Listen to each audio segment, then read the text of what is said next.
All right, here we go. Today we have Peter Chin, a.k.a. Kid Jai, the former leader of the Chinese gang, the Ghost Shadows, who was sentenced to 35 years in prison for RICO. He's now out after doing 20 years. Welcome to VladTV. Thank you for having me. Well, you have a very interesting story, and I want to get into the whole background in terms of how you came about and the things that you got into.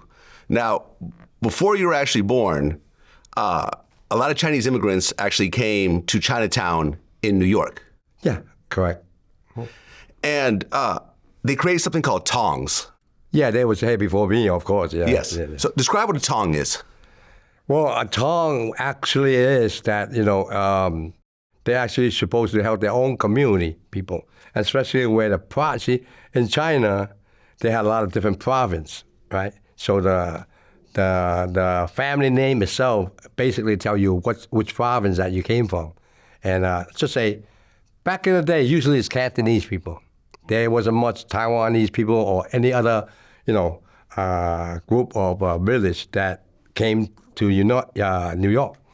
Actually, from the history of it, you knew that it came from California, right? From from those back in the days where they do the railroad. Yeah. So when the earthquake in San Francisco happened in 18 something, I forgot. But anyway, from there on, they spread out. They move out, and some of them wind up in New York Chinatown. So they created those tongs. Those tongs actually supposedly helping the people from their own province, right? Like the Hip Sing, they always wind up with a last name Ng. In New York, the Onlong Tong usually wind up with the name of Chan or Chin, right? So like they basically, if you wind up with that last name, it basically that you're from the same village back in the home, right? So like they usually help them like financially or whatever, like even problems they have. Yeah, that's how actually Tong was created. It wasn't created for like for the gangster types and stuff like that. No, it actually helping their own people. Yeah, because back then they was worried about American people than their own people. Yeah. Right, but over time the tongs became criminal organizations as well. Yes. Yeah. Yeah. Okay, so in 1906, there was this huge earthquake in San Francisco. Oh, and Chinatown and San Francisco got wiped out, so a lot of the Chinese went to New York. Yeah. And then in 1965, they switched around the Immigration Act, so a lot of Chinese people were able to come to America. Right. So New York Chinatown began to really swell and grow bigger. Correct, yeah. Now, you yourself, you were actually born in Hong Kong. Correct, yeah. And how old were you when you came over? 8 years old. 8. Okay. And your original name was Chin Chit Chui? Yeah, that's my Chinese American name. Yeah. So when I go to school, a lady upstairs from where I first immigrated here, living with my family, the lady upstairs just gave us out of the hat, hey, you take Peter, you take Nancy, you take Mary, all my sisters, they give a name, that's it, to go to school. Yeah. So it's more easier for them to pronounce, the school teacher or something like that, yeah. So that's how I got there. So you became Peter Chin. Yeah, I never liked it in my name, as a matter of fact. Okay. Now, your dad was not around initially. Well, he was never around when I was born. I never knew I had a dad, or I never knew his name. Never see him before in my life until I came here the first day, yes. Okay, and you met him around 8 years old? Yeah, when I first landed. So how many kids were in the family? With my sister, 5, 6, including me. I'm the only son, 6. Okay, 5 sisters, 1 brother. Yeah. 6 kids. And your dad, you met him at 8 years old, but he wasn't really around that much. No, because he was working out of state, out of New York, which is maybe in New Jersey somewhere, because he only come home once a day. I mean, once a week, once a week. Okay, so how was your mom really getting by with that many kids, being essentially a single mom? Well, she had a hard time, a tough time. This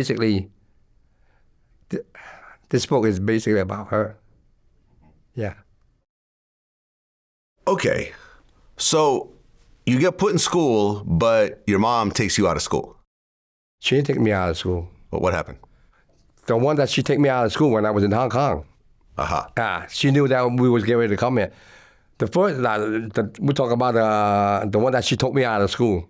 That's when I was like six years old, when I was in Hong Kong. Mm-hmm. The first day I was attending the Chinese school back in Hong Kong. So I was very excited when I was a kid. Oh, wow, I finally get to go to school. So my mother already had my, a uniform ready. Back in Hong Kong, everybody wear a uniform. So I had my uniform, white shirts and blue shorts and everything, and sandal. Last thing she put on me was a sandal. I said, Mom, my sandal got a hole. Right? So I always cherish my shoes. Every shoes I had, I kept them. Even the first pair that I had many, many years ago, I shined them. I clean my shoes. This is my hobby. But anyway, she says, I says, I have a hole, Mom. She said, oh, just wear them for now, I know that, yeah, she wasn't making any money. She was depending on the money that my grandfather sent it back, a small check or something like that. Yeah. So that's how we survived. Look, everybody was basically about 2 years different, my sisters. So the older sister probably older than me, like maybe 5 years, 6 years. So she has a handful. So all she could do is while at the same time, my father left. From what I heard, he went to Brazil, right? That's why I never saw him. The day I was born, I opened my eye and never saw him. So I didn't knew I had a father. I didn't know what a father was. I was very naive, another word. I never seen the world. I never seen it. Okay, so you start attending school, but there is 2 large Chinatown gangs that were around the school. Yeah, okay. The Black Eagles and the White Eagles. Yes. Okay. That's how my mother took me out of school. That incident. Right. Yeah. Right. So we was in Hong Kong. So my mother, come on, just wear that shoes, and we ran out of time. So took me to school, left me there. She went back home. She gonna pick me up after school. Not even within a half hour, this thing happened where we had to line up in school, right? In Chinese school, you had to sing the anthem of the school or whatever. So we was doing the singing. A big kid behind me, taller you go to the back. So that way you don't block the other one, right? So the teacher lined up 2 of them, 2 one for the boy, 1 for the girl. So I lined up, the dude behind me was a lot bigger, taller than me. And all of a sudden, he pushed me. He's like, for fun or something. Or everybody was singing that anthem. So he pushed me, I fell. Now, it's like domino effect, right? I fell all the way to the end. And the teacher was standing in front. So while that happened, I jumped up. I knew he pushed me, so I turned around. I hit him so hard I can, right? So the teacher saw me hit him, but didn't see him do anything. So he said, yo, Chin, come here. So I went to the front. I don't know where I was going. Grabbed my hand, and then took me to the principal room where they had, back then, in Hong Kong, they could whack you. I mean, not they could hit you with a stick or anything. Nothing you could do. There's no rule back in the days that like United States, you can't hit a child, right? So there's all kind of different sizes of whip, over the plexiglass. Took one out, went in between them, whacked me 5 times. By the 3rd time, I was screaming and crying. I just took my hand off her and ran back home. I was crying. I keep crying, ran back home, and my mom saw me with full of tears and said, son, why are you crying? My mother actually knew me. I'm not that type of person that I'm violent or make troublemaker. Even my sister. If you told her, you asked her, how my brother, how's my brother, what kind of person he is? He's a scaredy shit, I was like that, So now you were talking about I'm 8 years old, so I cried. I wasn't 8, I was 6 or 7. I was crying. So my mother said, what happened? I told her the story. She grabbed my hand, my arm, let's go. I didn't want to go back. I was thinking about a whip, right? No, I don't want to. So I tried to put a big brake on my feet, and she just pulled me. So she went back to the principal and said, listen. She told her the story. Why, if you're going to punish my son, how come the other guy don't get punished? She said, I didn't see nothing. I just saw him hitting him, right? Then my mother said, no, my son's not going to attend this school no more. Because she already knew that, we was waiting for the paperwork to come to the United States. So I never attended school. I was very happy when she said, oh, wow, now I don't have to go to school now. I don't need to get whipped. So I hang around for, next thing I know, maybe 2 years before we got entry coming in. That. Okay, so you come to America. Yes. And you start to attend school. Yeah. But there are gangs Oh, they already, yeah. Black Eagle, White Eagle was existing already. Right. You And they heard a try lot to of recruit you into the gang. Huh? Well, and they try to recruit you into the gang. Yes, they did. Initially, it didn't work. No. But you got beat up a lot. I didn't get beat up from them a lot, no, in school.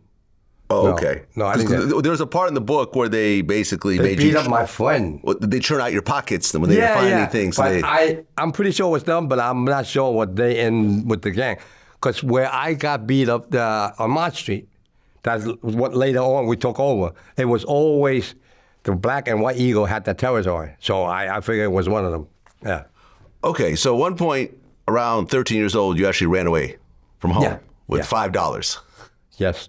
Correct. Because I guess your father had hit your sister with a frying pan? Yeah, he hits me first. Cause like he hit me with a belt. As soon as I walked in, we came in with our mother that night. And being that it's already 10 o'clock, right? My mother works really hard. She worked like 16, 18, 20 hours a day those days, right? And she worked in a factory. And the last department of the factory where you put all the clothing together, all the plastic bag together, all the belt, and ship them out, right? Put them on the rack and ship them out. That's she in the last department. So she, by herself, she can't do it. Usually is that my sister helped them. When I got a little bit older, I always told my mother when I was like maybe 11, my mother said, no, you can't help me now. You're too young, right? So but one day I didn't really care. I just went up there and helped her. And then she seemed like to like it because I'm pretty fast hand with everything with my other sister. So all my sister was helping my mother. Mm-hmm. So we came home with my mother, and my father was like, I guess he was drunk or not, but half the time he's fucking drunk anyway, right? So none of us, or my sister had any like a family tight with a father, daughter, or a son that talks, No, we never had that occasion, never. If we saw him coming from the kitchen, we were going to walk out from the kitchen, going to the living room. And so we see him coming this way, we're going back that way, like that, It was a bad environment. So, but what he did to me, I didn't care because why? I never cried, not once, not even the day until the day that I left the house. If I could see if he whipped me or hit me, had a reason, a little bit of reason, I could see. But no, he lost money, he gambled, he gets drunk, he don't care. So that night, when me and a couple of my sisters came home with my mother, finished working, 10 o'clock, we opened the door. The first thing he says, where you guys went and fucking play or somewhere, right? Something like that. Play, I said. I didn't say nothing. I said it to myself. So I walked to my bed, on the bottom bunk. I was taking my, I didn't have shoes then, I had sneakers. The Polecat. You remember Polecat back in the day, right? So I was taking my shoe. He come inside and whipping me with a belt. They keep whacking me with a belt. I didn't cry. But when he finished, because it didn't take the pressure that he wants it. Like, he wanted to see me cry, I guess. I never cried once. So when he just gave up beating me, he walked all the way in the back of the kitchen because like, what I call a railroad train apartment? Mm-hmm. Yeah, from one end, yeah. One back window, I could see the other street. The front window, I could see another street, right? So he walked all the way to the kitchen. So while I was thinking about, I was too young. So one of my sisters was preparing dinner. And two of them were actually preparing dinner. One helped the other, and my mother was in the bathroom taking a shower. I knew that day when I left, my mother didn't even know until she came out of the bathroom. So he took this pan out of he walked inside and took the pan out of one of my sister's hand, and while he was walking down, I wanted to peek, what the fuck he's doing now, right, to me? I said, what's he trying to do now? Okay, he took the pan and whacked my sister in the head, right? And it had a big noise or a whang or something, right? I just said, that's where all my tear came out, and that's it. So I pointed at it. It was quite a distance, because like I say, it's one back window to the other window. I had the door open, the lock already. So I was cursing at him with all kind of name that is imaginable. So saying that to him, I couldn't even cough in front of him. So now saying shit like that, I knew that was then. But I couldn't take it no more. When he put that pan, whacked my sister on the head. So This is what he said to me in the last thing, okay? This last one he says to me.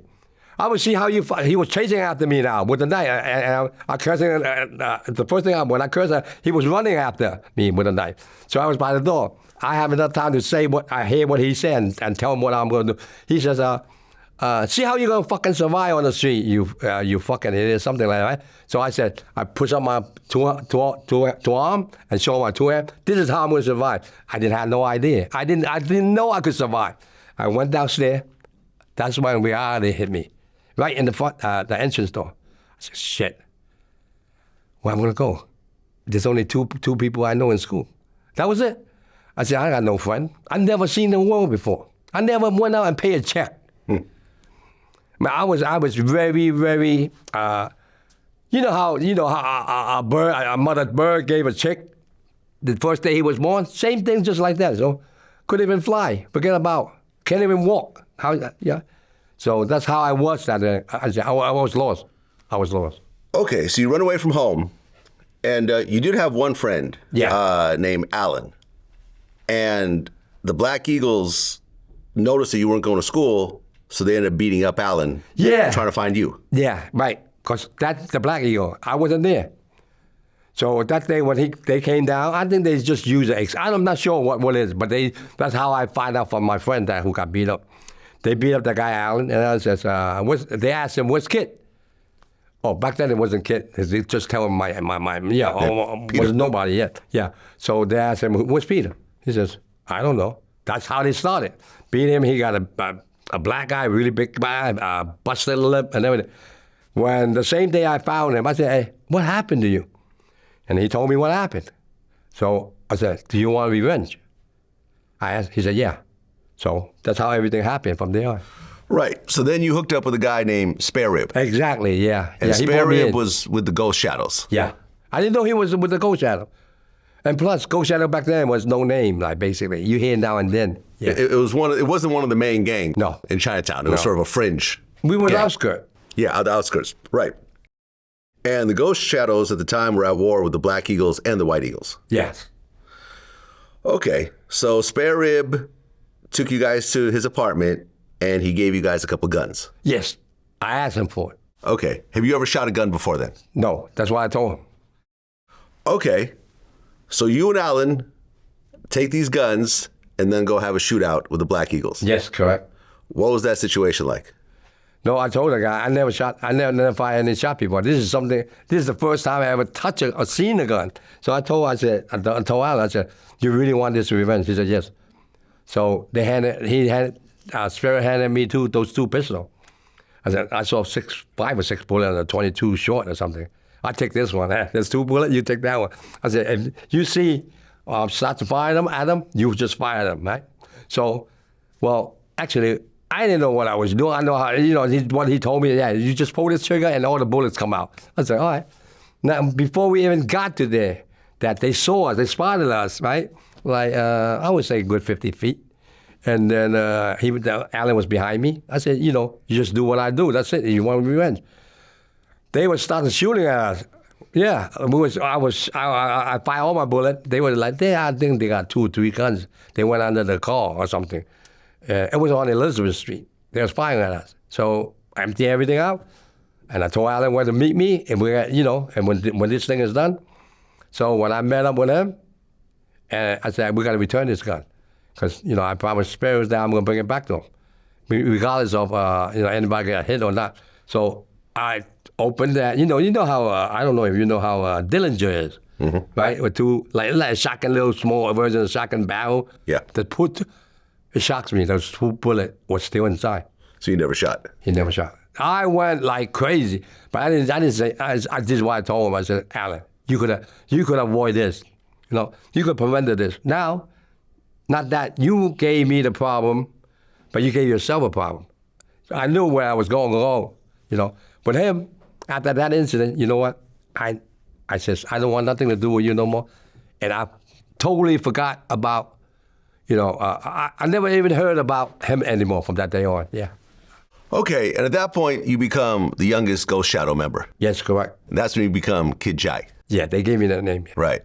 And then you meet the other members, Applehead, Mongo, Yeah. Taiwanese boy, aka Taiwan, and Stinky Bug. Yeah. Applehead was occasionally coming out sometime, you know. He wasn't a full-time guy back then. Yeah. Okay, and the other gangs, the main gangs were the Flying Dragons, the White Eagles, and the Black Eagles. That was it. There was no one, yeah. Wow. And the way these guys actually survived was they would extort the local Chinese businesses. Us or them? Them. Yeah, them, yeah. Right. So basically, all these Chinese businesses, so for example, like the restaurants on Mott Street and everything else like that, they would pay these gangs for protection every month. Yeah. And what would happen if they didn't pay the protection money? Or they would give them a problem. Usually they don't, you know. If you're reasonable with them, unless you want to squeeze them on the neck, you know, like that's something that they can't afford to pay you. Yeah. Usually they don't, yeah. Like how much would they pay each month, like on average back then? Well, it depends on the size of the restaurant. Like Silver Palace, it pay us $1,600. Yeah. So it's totally different. Every month they pay us $1,600. Some of them maybe $600. Some of them maybe $60 or whatever. It depends on the size of, you know, their business. Right. And the gangs, well, the other gangs that I named, they were linked up with the Tongs. Yeah. Like we talked about in the beginning. Yeah. So the Tongs had the money and they would pay the bail and everything else like that in case they would go to jail. It depends. It depends because it depends if they pay the bill or not. If you do something for them, they usually do. They usually do. If this, like for instance, you gave me that hit and something happened with this incident, the Tong, they're going to take care of that. But if something on your own, they don't know, you got to take care of yourself. Okay. Yeah. And at the top of this power structure was Uncle Benny, who Hip ran the Hip Sing, which was the most powerful Tong. As you talking about, no, not at the very beginning, no. But later on. The On Leung, the On Leung was. Right. And he was known as the Godfather of Chinatown? Yes, he was, yeah. Everybody gave a lot of respect to him. It doesn't matter you white eagle, purple eagle, or black eagle, you know what I'm saying, right? So everybody wise guy that knows about the street, they respected him, yeah. Right. And in 1973, just on Mott Street alone, there was 11 different gambling houses. Oh, yeah, sure. And each of those paid $10,000 a week in protection to the Black Eagles. So basically, the Black Eagles were making $110,000 a week. Easily. Just from the casinos. Yeah. From the gambling houses to do absolutely nothing, essentially. Nothing. Just to make sure there's no problem. You know, there's no problem with it. Were there problems happening? Were people trying to rob the places? And when we came in, yeah. When we were trying to make a name, yeah. Let us put it this way. The only gambling houses I never robbed was Uncle Benny. There's two of them. He only had two, but mostly he operated one. But I robbed every gambling house in Chinatown, even the Donghorn gambling house. Well, right, because the Ghost Shadows didn't have a Tong associated with them, so you guys would rob the casinos because you didn't care about the Tong power structure and so forth. Right. Okay, well, you guys started robbing so many casinos that the Tong offered a $35,000 a head bounty to anyone that would kill a Ghost Shadow. That was in Boston, yeah, the Tong, the On Leung Tong in Boston. They got subchapter of, I think they got 23 of them in the whole United States, in every state. Yeah, and most of the states, they add up to 23. Yeah. On Leung Tong, yeah. Okay, so you had a $35,000 hit on your head if anyone saw you. No. That was a little bit before me. Ah, okay. Little bit before me, yeah. You. Okay. But one of our guys got whacked, yeah. Got in Boston, yeah. Okay, well, in 1974, you're 15 years old. Mm-hmm. That's when you were asked to participate in your first crime, which was to rob a gambling house. Yeah. Talk about that situation. Well, okay.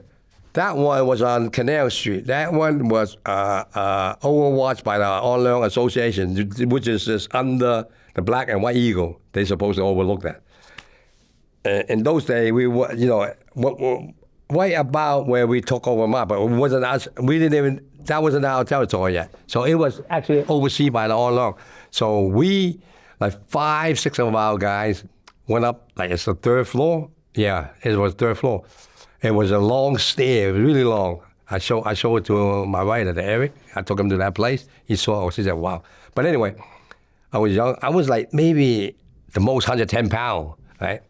And we went into this gambling houses where a lot of people, 3 tables in there, big table, which is the major table. They call them the domino, the 13 poker, and the Fantan. Those are the 3 major table in the Chinese gambling houses you see. Consider gambling houses, you're supposed to have 3 of them, those 3. So a lot of people was gambling with it. And to tell you very comical was that back then we didn't have nothing. So we didn't have financial backing. You know what kind of gun we were using?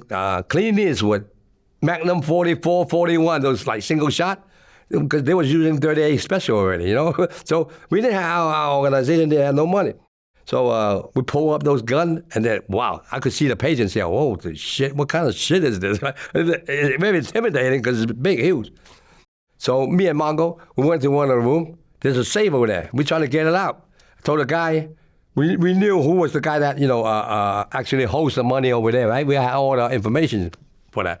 So we told the guy, crack that hole, give us that number, or you open that. He couldn't open it. He keep saying that he don't have it. Now the time keep going, and it's storing time. I said, fuck it, Mongo. We'll take this fucking safe with us, right? We're not gonna, so we pull that, we find a blanket there somewhere, a thick blanket. We just put him on top, and 4 of us just flip it and then slide it through the stair. Why we came out the door, the front door, right?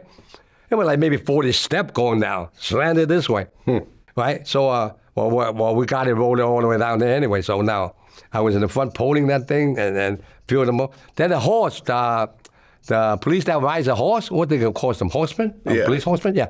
Well, we're on Canal Street. Now, back days in the Canal Street, during the lunchtime that time, it was crowded. It's packed. Like literally, you gotta bump somebody to walk across the light, the red light. So it was on green light. They was going that way on Canal and Mott, and that place is very close to Mott and Mulberry. The next side street is Mulberry Street, the Italian neighborhood. So we park our car before we go up. It's on not on Mott, because Mott Street wasn't out yet. So we park on Mulberry Street. So now the police was sitting on the horse. Hold it right there. It said, hold it right there. So I'm keep yanking that blanket with a safe. That is about that size. It's a small safe, right? So we drag it because the horse couldn't go through those people. The horse keep jumping up, right? But I got my eye on him. As soon as he could go, I would release that blanket and forget about the safe. But he couldn't catch up with us. So now, by the time we just turned the corner, that's where our car parked, and we rolled it up to the car in the back seat. We shut the door, and we didn't even lock it. We just closed the door, and then we walked down to the Hester Grand, right, the other way. And we were looking at him. We were looking at the policeman. And he came by and looked a little bit, and then looked around, and then he disappeared. So that's why we hopped back in the car, and we drove back to the apartment and cracked it out. Right. And there's $100,000 in the safe. Yeah. A lot of money then. Yeah, no, definitely. Yeah. Okay. Well, up to this point, you haven't gotten arrested yet. But then there was a situation happened where your dad broke your mom's arm. That's my first case. Yeah. So you went and got a gun and went to go looking to kill him? No, I wasn't going to kill him. I know it's going to hurt my family. I was shooting him, though. I was shooting him in the knee. Yeah, for doing some stupid shit to my mother like that, Yeah, I was. Okay, but before you found him, you got pulled over. Yeah. And they find a gun on you. Yeah. And you got locked up for 3 months. Yeah, in family, juvenile, detention, yeah. Okay. Okay, so you get locked up in juvenile for 3 months. Yeah. Okay, once you get out of doing juvenile, you officially become the youngest member of the Ghost Shadows. I am. That's how I got my name, yeah. Mm-hmm. Now, I've interviewed a lot of mafia guys, and they have a whole ritual when they become a made man. Yeah. You guys do the same thing or something similar? Back in the day, yes. So what exactly was the ritual to become a Ghost Shadow? Well, it basically it's the same version, but it's not that extensive. Like, we had a general crowd in front of us with the incense and we use a needle and pick the finger with blood and mix it around with wine and put some incense and some kind of paper. Yeah, back then, yeah. Okay, so now you're officially a Ghost Shadow. Yeah. But then you get into a situation where you and 8 other members get into a shootout with Joe Heineman and Lou Cupo at the Jade Chalet restaurant? Wait a minute, that's the second one, I think. Yeah. And Park Street, right? That's the one on Pell? Or in Challenge Square, do you know? Not sure. Oh. I had 2 incidents with a cop, yeah. Yeah, because these were 2 off-duty cops. Yeah. That you get into a shootout with. But you're still a minor at the time. Yes. But the other 8 guys, they go to Rikers. Yeah, and get arrested. Yeah. Were you involved in the shootout yourself? Yeah, that one, yeah. Yep. Oh, okay. So I got, that one I think, I'm pretty sure you're talking about the one that's the first incident. The first incident. Yes, we were in the bar. When I walked in, it was a small bar. The undercover was sitting over there. 2 of them was talking, they was talking really loud to themselves, really, really loud. So I passed through them and I walked straight to the bar where Taiwan, Mango, I think Apple was there. All of us pretty was there. I walked in basically the last one. And then they was having some word with them, I guess, before I entered in there. But when the shooting happened, I was there. I just pulled a gun. Because the next thing I knew, a glass, one of our guys threw a glass over there, right, at them. They pulled out the gun and started shoot. So I had a gun on me. I knew there was American people because I passed by them. I didn't know who they was. So, all American to me is the same, like all Chinese is the same. You know how they looked at them. I didn't care, so I just pulled that thing out and fired them. But I'm a lousy shooter, I gotta admit. They was very close, right? They never hit one of us, but they killed an innocent patient. So now, when the dust, all the smoke is clear, what happened was that they arrested me, arrested all the 8 of them, and then we all went in. Well, practically the whole crew is dismantled already, right? So we wouldn't have that many people. But what happened was that this dismissed our case. We came home, not long, like maybe within a week, our case got dropped. And then, well, right, because the 2 cops were drunk at the time, and they had their guns on them, which was a violation. That's you're not supposed 1. to have guns on you while you're drinking heavily. Yeah. So they basically dropped all the charges and charged the officers internally. The big reason is the bullet they tested, the ballistic test, the person that killed is from their gun. Oh, so one of the cops killed an innocent bystander. Well, if that bullet from us, they're going to charge us, definitely. Okay.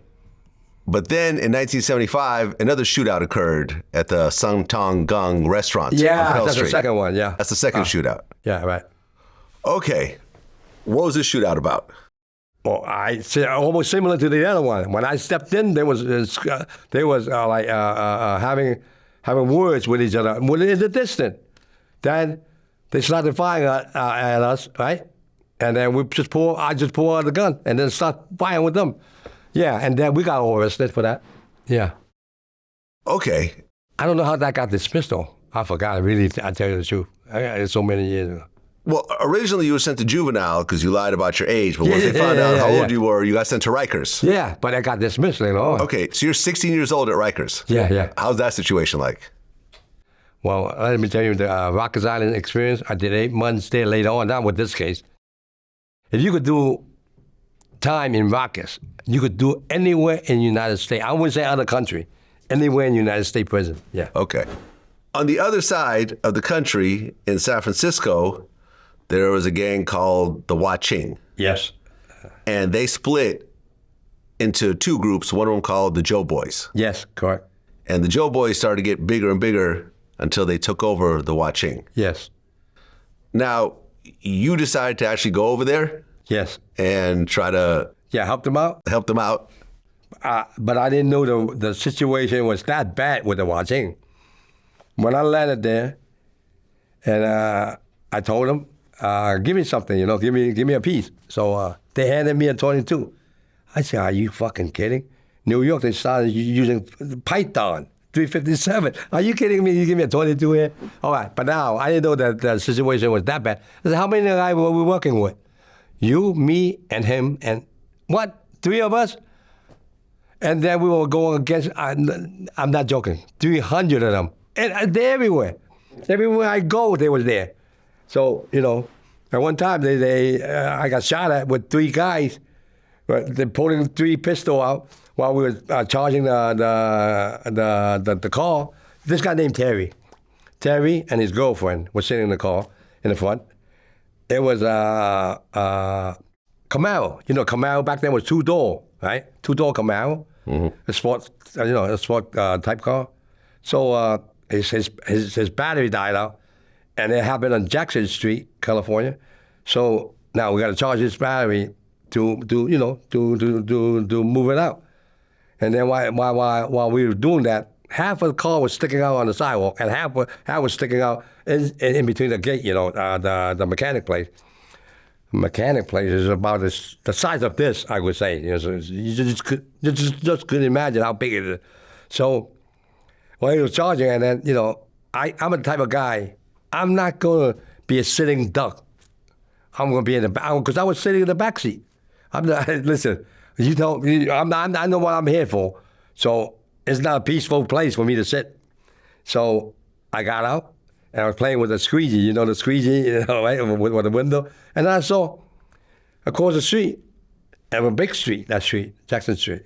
I was got fingers, and all the car was moving except that car. Pointing finger here, they were talking to the other guy, the front seat, talking to the back seat, with both windows, a Monte Carlo. And then, once they turned, they start moving the car. I knew what I got a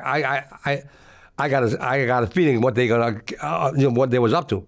So I ran to I walked up to Terry. He's watching. He just came out from prison. And then I says, Terry, do you know anybody has on the other side had a Monte Carlo? No, Pete. I just came out of prison. I told you that. Oh shit. Okay. Now, I came back and doing cleaning the back window just to fuck around to clean so I could be my eye on alert and everything. Here it comes. Once they make that turn, they drop off 3 guys. They were. I could remember clearly what they was wearing. They were wearing those back then in the 70s. They were wearing the kung fu jacket with the white sleeve, turn around, on the arm, on the clip. So I saw 3 guns. They saw me. So they start firing at me before they even go into where we were inside the mechanic place, right? But about half the car was sticking out the back. So I threw that stick, and then I ran to Terry. I said, get out of the car. I was yelling. I was really screaming, get out of the car. Unfortunately, the girl was sitting on the passenger side. I couldn't get out on time. So now the 3 guys, first thing I saw, I don't know, you remember they used to have the that thing that rides your car up, hydraulic? Yeah, 2 hydraulic. They look like stainless steel, I said, shit, the first thing on my mind, man, that thing, a machine gun couldn't go through, right? So I ran in there. I was so skinny. I was hiding over there, right? Now, they were shooting, all that noise was coming, pop, pop, pop, pop, pop. Then I turned left. The guy would see me coming, looking at left. They shoot me this side. But 3 of them, had the gun going that way. And some of them, I guess one of them was in the front. And this guy, because the Camaro had 3 bullet holes after I came out. I saw 3 bullet holes. And the window, the passenger side, the glass was shattered. It's got no more glass window. Well, I was trying to count the bullet. It was so fucking too much. I couldn't count it. I lost count. So I went till everything settled down. I came out. The girl was crying, screaming. I said, what's the matter? She stuck up her finger. She only, just the middle finger was all torn up except attaching to the little piece of skin, right? All you got to do is yank it, and then come right out. So I said, hold on to that thing, right? I told her, so I ripped her skirt off, tie it up, and we sent her to the hospital. Because back in the day, the Brady days in the 70s, the woman's guy, they all had the same fucking haircut, seemed like, right? Long. So they probably thought she was a guy, I guess. I did guess. So she was covering her head with her hand. The whole head, she was screaming like this, like her head was down on the floor and screaming and sitting inside the passenger seat.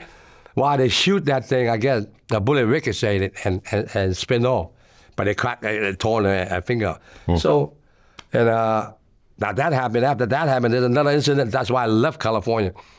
Then Terry says, I said, Terry, let's go to one of those hunting stores. I know from what I understand, California is easy for you to buy a fucking rifle or a gun or something, right? Give me something high, more powerful.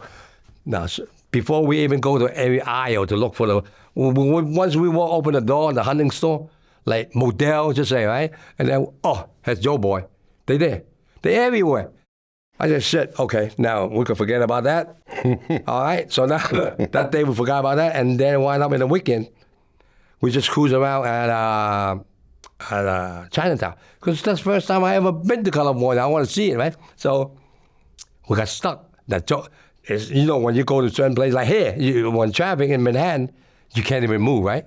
So I said, listen, on the left hand, it's two-way street. I said, listen, I spotted, and Terry was driving. So I don't know my way around California. I said, Terry, look in the mirror. I said, don't move, right? Put it back on reverse. Don't put it on drive. Put it on reverse. When I tell you to step on it, don't even fucking move an inch because of the car was moving. We're trying to give ourselves more space. Let the car move up so we could spin out, or else we would be dead. I says, listen, if I tell you to press on the gas, you stump it as hard as you can, right? So I was keeping my eye on the right on the rear mirror on the right hand side.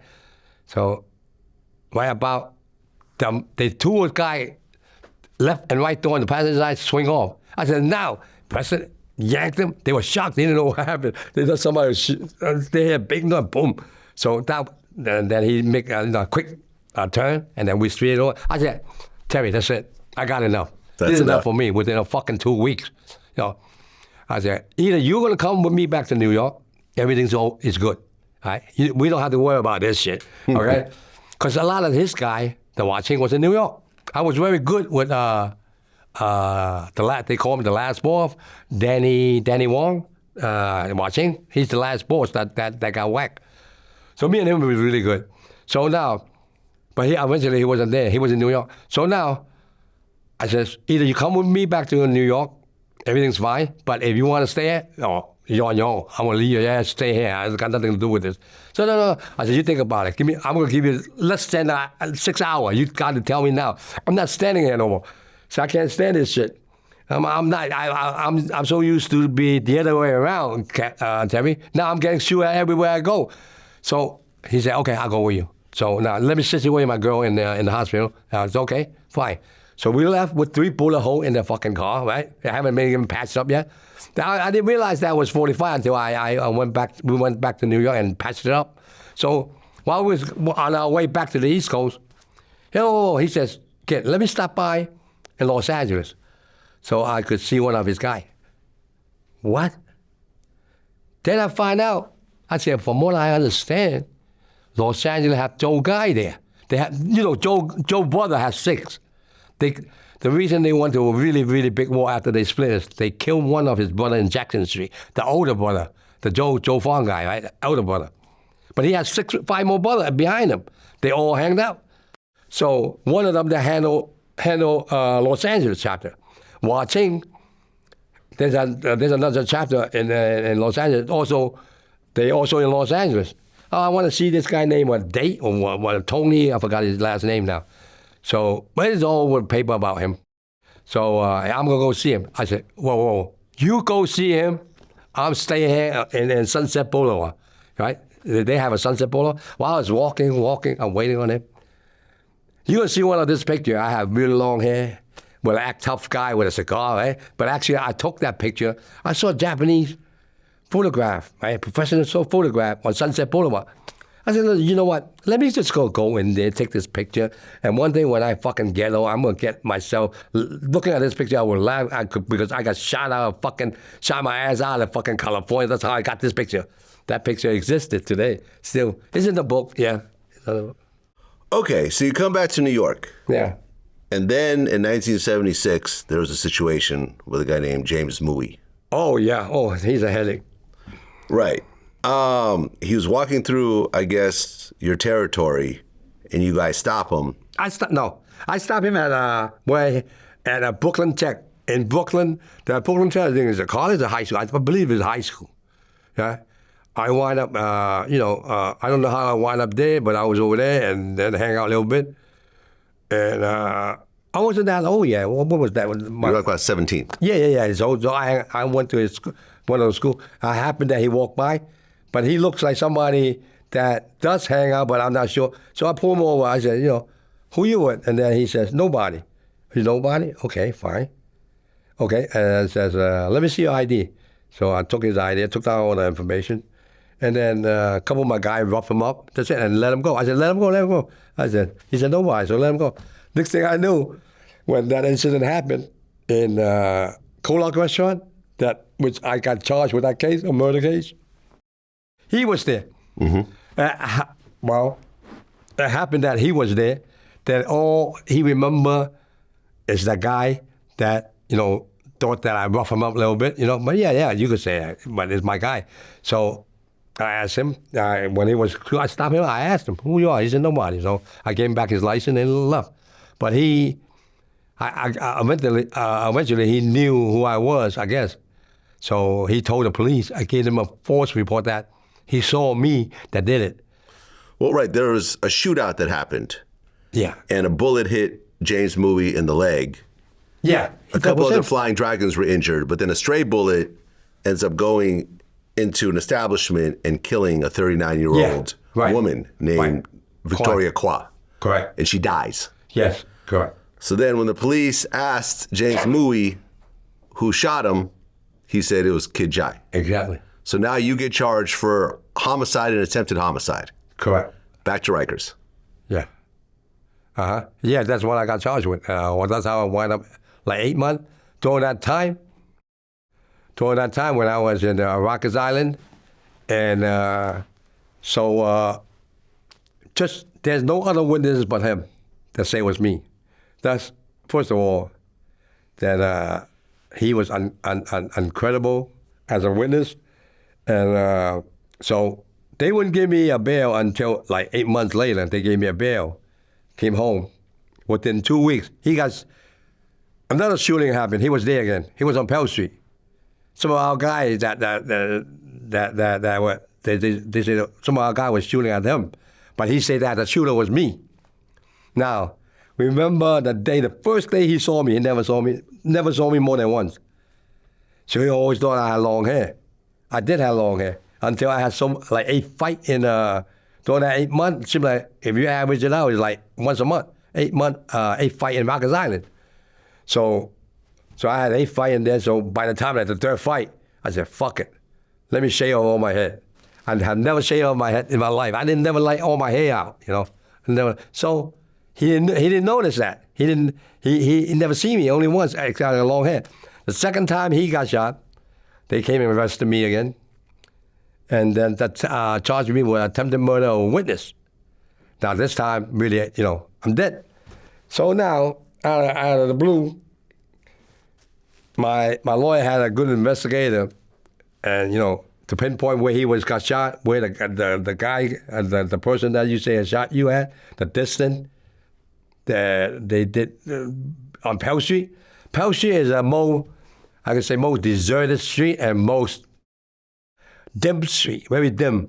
I mean, there wasn't more than two lamp poles up there, maybe one. So it's hard to see at that time, like 10 o'clock at night.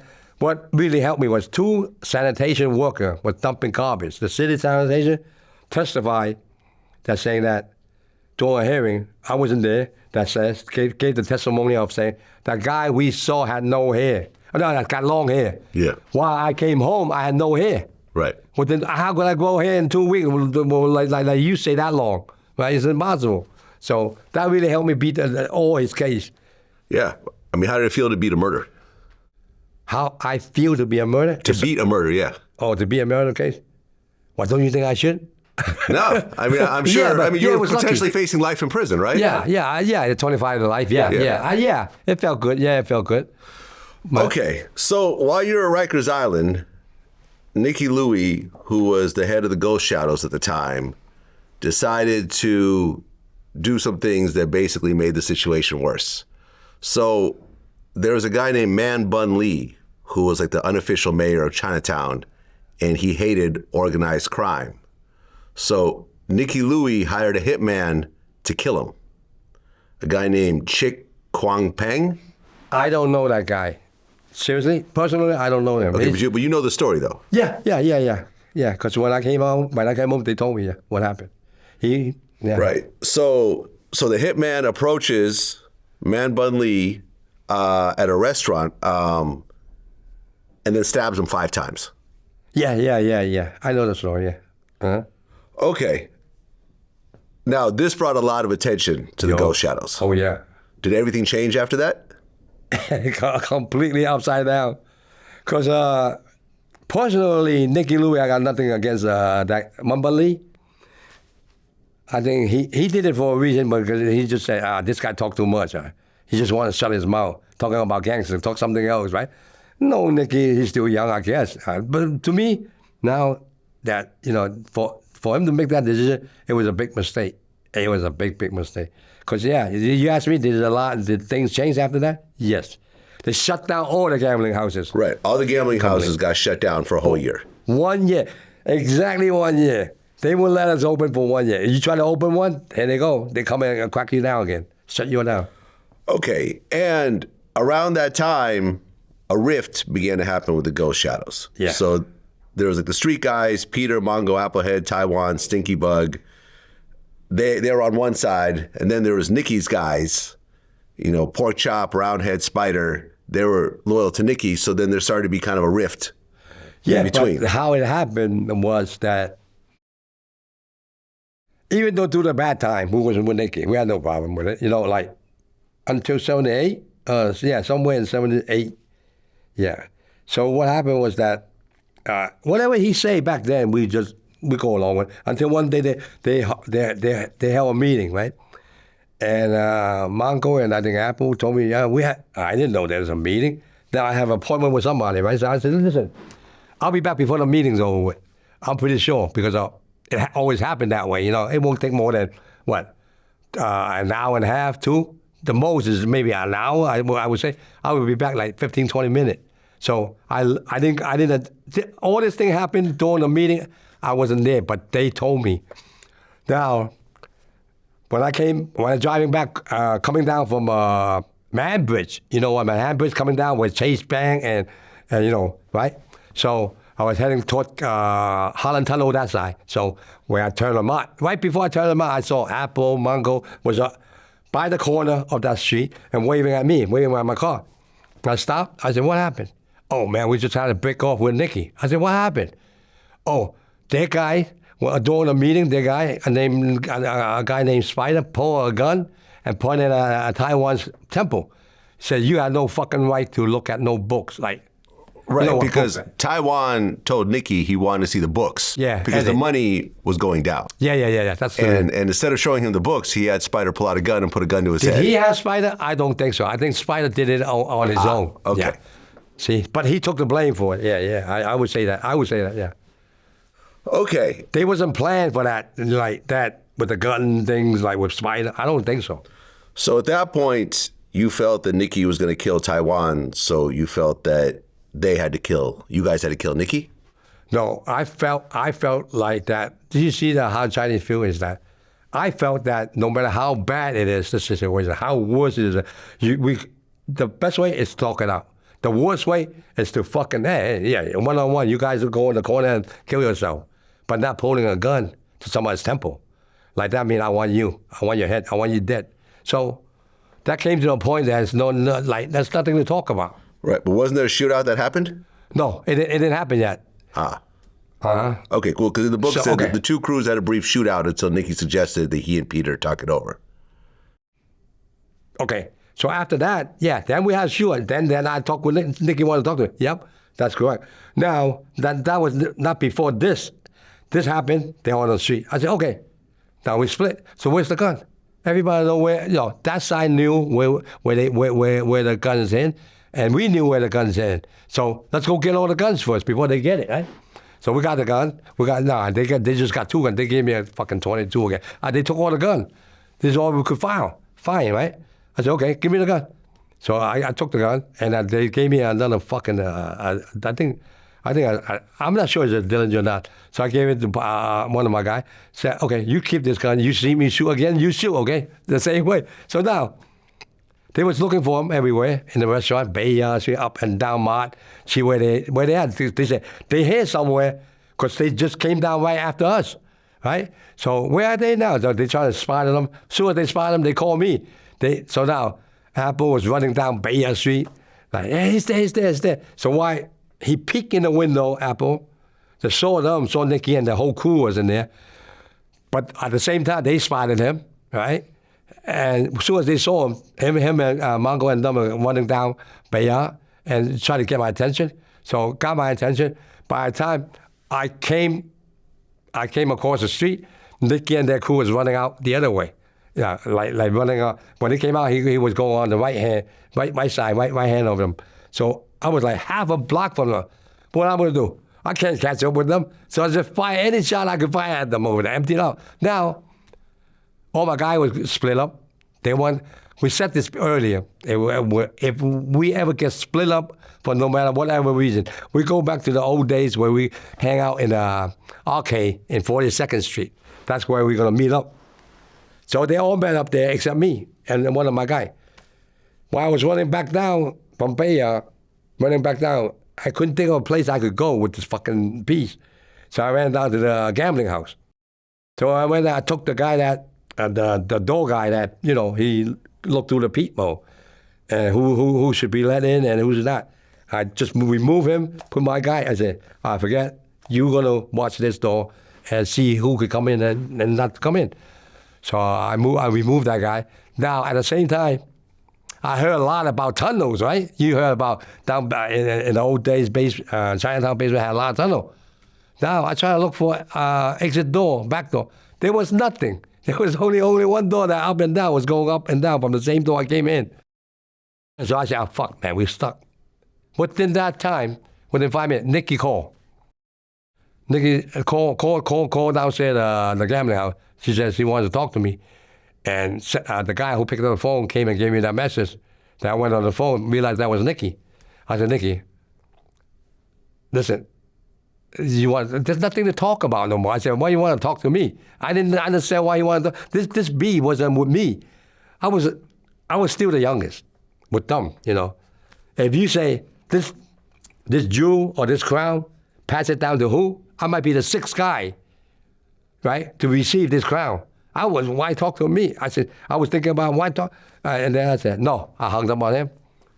That's it. At the same time, I was thinking, how the fuck I'm going to get out of this jam now? I'm stuck. Then he called the second time. A light bulb came on, and says, oh, okay, now you can come down. Yeah. I thought so you could come down. So I was thinking about using him as a shelf to go back up. So that's why I did that anyway later on. So he came down and talked to me for 45 minutes. And he says, tell me to side with him, to go on his side. I said, Nicky, it's not me you had to talk to. It's Taiwan you had to talk to, not me. I said, I could be any size. The way you put it, I could be here, I could be there. But no, I don't want to see ourselves fighting against each other, our brother. For what? For not, I don't understand. So I said, no, and then the last word out of him was, you think about it. 45 minutes, I could not give him a yes or no answer to side with him. So I said, okay, Nicky, excuse me. I said, I'm sorry I got to do this, but I got to do this. So you got to take me out of here, right? And if any of your men approach, I'm going to start to shoot. Nicky knew my personality. He knew I meant business. I meant what I said. So before he came down, I said, Nicky, don't try nothing tricky, okay? So no, Nicky's like a very tricky guy. So he spin around and lift off his shirt and told me that he's not armed. I let him in. He's armed or no arm anyway. But he didn't think that I ran out of bullet. We don't have no more bullet. So I was just buffering him. But anyway, when we walked up, damn sure what I say, his man was moving forward, like trying to surround the basement, the hole, right? So I said, tell your man right now to back off. And he told him, he says, back out. He said, move back. He's not going to do nothing to me. Just move back, right? Okay. Then he walked me out a little bit. I said, walk me a little bit further to where, by Elizabeth Street, where the foot freezing at, right? Up the block. And then, okay. So we split. From there on, we never actually sit down and talk no more. Well, then on August 29th, 1978, Nicky was gambling by himself, and Stinky Bug saw him. So they decided with another guy named Potato to actually go and kill him. So when they approached him, one of the guys gambling saw the hitman and caused him to move a little bit. So when they shot at him, he got hit the side of his face and 3 bullets in his back. You know what? Because he wound up in the same cell with me, right? Same cell when I was at MCC on this case. For a certain period of time, he was actually the same cell. When I was sitting on the bunk bed and he was sitting in a chair, there's a desk there, right, in the cell. I said, Nicky, what? I forgot about this. Right? I said, Nicky, what's that dot over there? How come you got a birthmark something over here? And then I only saw one side because I was looking at him sitting over there. No, Pete, kid, this side too. You did it. Yo, man, everything was over, you know what I'm saying? I mean, we could talk, we could laugh, but I didn't notice that. That's what Potato told me. I didn't believe him. You want the real story of the incident came down? That day when Nicky was playing mahjong, right, gambling in the basement. When you walk down, the first thing you see is 2 barber chairs, the old school barber chair with that thing that, you know, the leather shit with the thing. You could show them to play. And inside a little section, there's maybe like 2 or 3 the most mahjong table. Like a mahjong table usually play with 4 people, right? Or against opposite sides, right? 4 people on the table. So we knew what he was down there for. He's not down there to take a haircut. He's down there. So Stinky Buck spotted him. I just came out on the street. He said, kid, call me over. He says, hey, Nicky just walked down there. Immediately, I knew, okay, all right, I know what to do with it. So, okay, I'm gonna go get a piece. So I was walking up to where we stash our gun. But when I was walking, I saw Potato coming this way, right? Potato is a very, a new guy with this crew. And he don't have 2 words to say of nothing, you know? He's a very, very quiet guy. So, so the first thing said, thinking was, see, Potato, right? And so I post Potato. I told him, Potato. Now, I'm going to tell you this. If you can't do it, just tell me right now you can't do it. It's fine. Because I had my mind. I was going to go on my way to get the gun. I'm going to do it myself, right? So I said, we're going to test this kid, right? So see, you know, where he's at. So But I explained everything to her. I said, Potato, if you scared or you don't have the ball to do it, I understand. You know, I'm not gonna hold any grudge against you. You gotta tell me now. This cannot be done other way. I said, if this mess up, it's gonna cause a lot of problem. It probably, to me, maybe it's gonna go to a bigger war. We could end it here. So I said, I knew that spot where Nicky was very familiar. On top of the restaurant, on back of the kitchen, there's a door walking down to where Nicky's sitting at. And it's a sliding wooden door, got no locks, no nothing. Only the front door where the barbershop got a lock, where you entrance from Mott Street. So I said, all you have to do, go down there and slide that door, and with his back, it may be the most is 5 inches from you, he said. And once you slide, that's how close it is. I said, the first shot has to be in the head, and just make sure everything's done right? So he told me, after that thing, when he did, when this thing happened, I said, shit. People told me that they saw Nicky ran out from the whatchamacall, from the barbershop. Then he came back to me and gave me back the gun and everything, and hey, it's a Potato. It's impossible, almost. So I believe him, but I don't believe him. In other words, how could it be? Until, I saw Nicky, and later on in years, I said, this kid told me everything the truth. And I felt bad, when I didn't believe him 100% like the way I supposed to. Well, Nicky became a cooperating witness against the Ghost Shadows. Yes. And Potato got arrested and got 5 to 15 years for attempted murder. Yes, correct. Okay. So now you have, a Ghost Shadow leader who's now cooperating. Yes. So that's it in terms of his role in the Ghost Shadows. Yeah. I mean, if you're a leader of the Ghost Shadow, you can't have one feet this way and the other feet on that way. Right? Okay.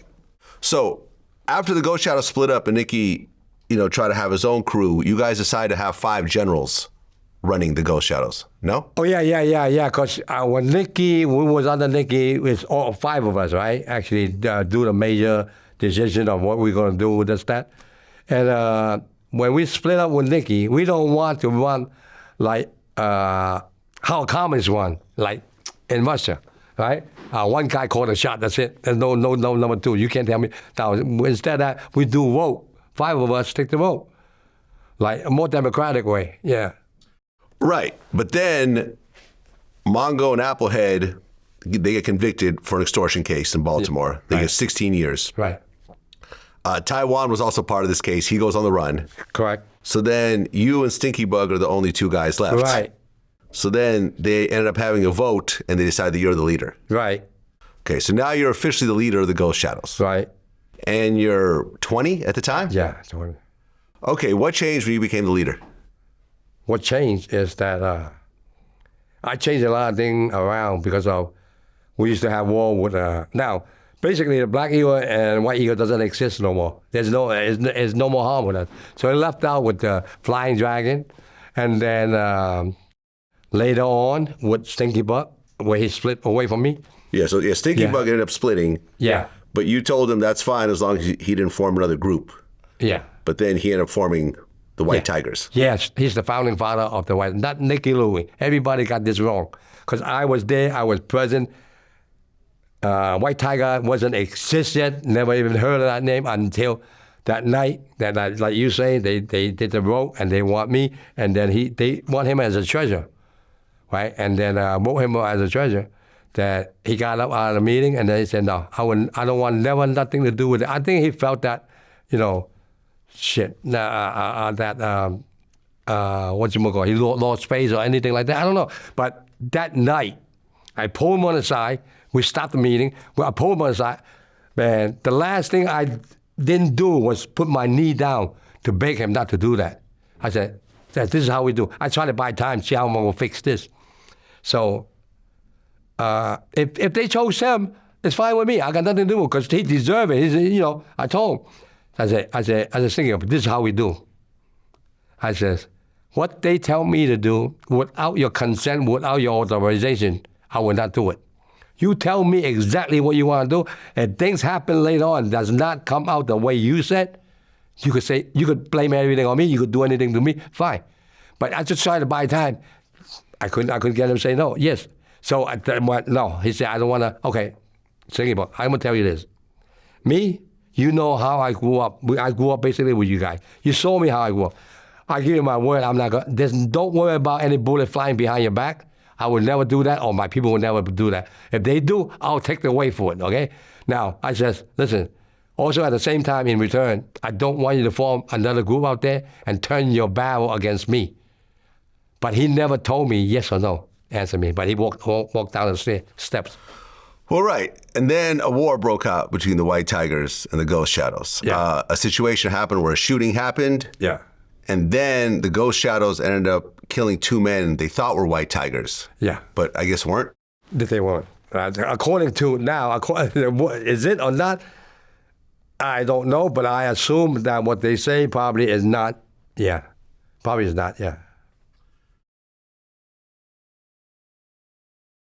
Now, at this particular time you're talking about, I was at war with them now. Okay? I gave you chances after chances. You fired 3 times already. I'm going to send my men out now. That's it. All war. So that's how I am. I always give people a chance. All right, you shoot me first time, I'll let you go. The second time, you better get prepared. I'm coming after you. Okay, so around this time, there's a guy named Peter Wong. He opened a gambling house in Chinatown because you guys had to shut down all yours. Yeah. And you and him had a partnership. Not really a partnership. I helped him out. Yeah, I helped him out. See, a lot of things that I did in my younger day wasn't even about money. I never asked for money. Never did it for like the movie star. I got him out of trouble. Nobody gave me nothing. I didn't want nothing. I just did it. Just do it. That's it. To help a guy a favor. Okay. But then Peter Wong ended up having this fake shark fin robbery situation. At the time, shark fin was massively expensive. It was like 15 times the price of lobster. It's like gold, yeah. So I guess there was like a fake robbery that he put together. Yeah. But then it was found out that the whole thing was a scam. So Uncle Benny ended up putting a hit on Peter Wong. Did Uncle Benny have something to do with it? I would say he wouldn't object to it, or he wouldn't, he didn't stop it. He knew. He has to know. He has to know because the guy is from Hip Sing. The seller was from Hip Sing. Yeah, that's the one. The guy got robbed. The seller. But then on February 13th, 1980, Peter Wong was leaving his nightclub when a cab pulled up and shot him in the face. Yeah. Killed him. Yeah. And I guess at the time, there weren't a lot of gangs in Chinatown that had cab licenses except for the Flying Dragons. Flying Dragon and the Black Eagle, yeah. Right. But ultimately, the case never got solved. Not that to my knowledge, I don't know really that they ever got solved. Right. So, once again, there's just more war and drama happening in Chinatown. Oh, yeah. It seemed like every day something happened. Every other day, I guess. Okay. So, at one point, you actually buy a nightclub in Manhattan. Correct. Called the Golden Taipei. Yeah. For $50,000. Yeah. Was that your first nightclub that you owned? Yeah. Okay. What was it like to run the nightclub? Well, I bought it. Wasn't for anything else, but basically, it made a lot of money. But I actually never really pocketed from that money in my pocket. I took care of my friend or my guy. They split it. But anyway, what happened was when I actually bought that club was there's so many people that come from all different places like Toronto, Hong Kong, San Francisco. All the major guys come. We go out, eat dinner, right?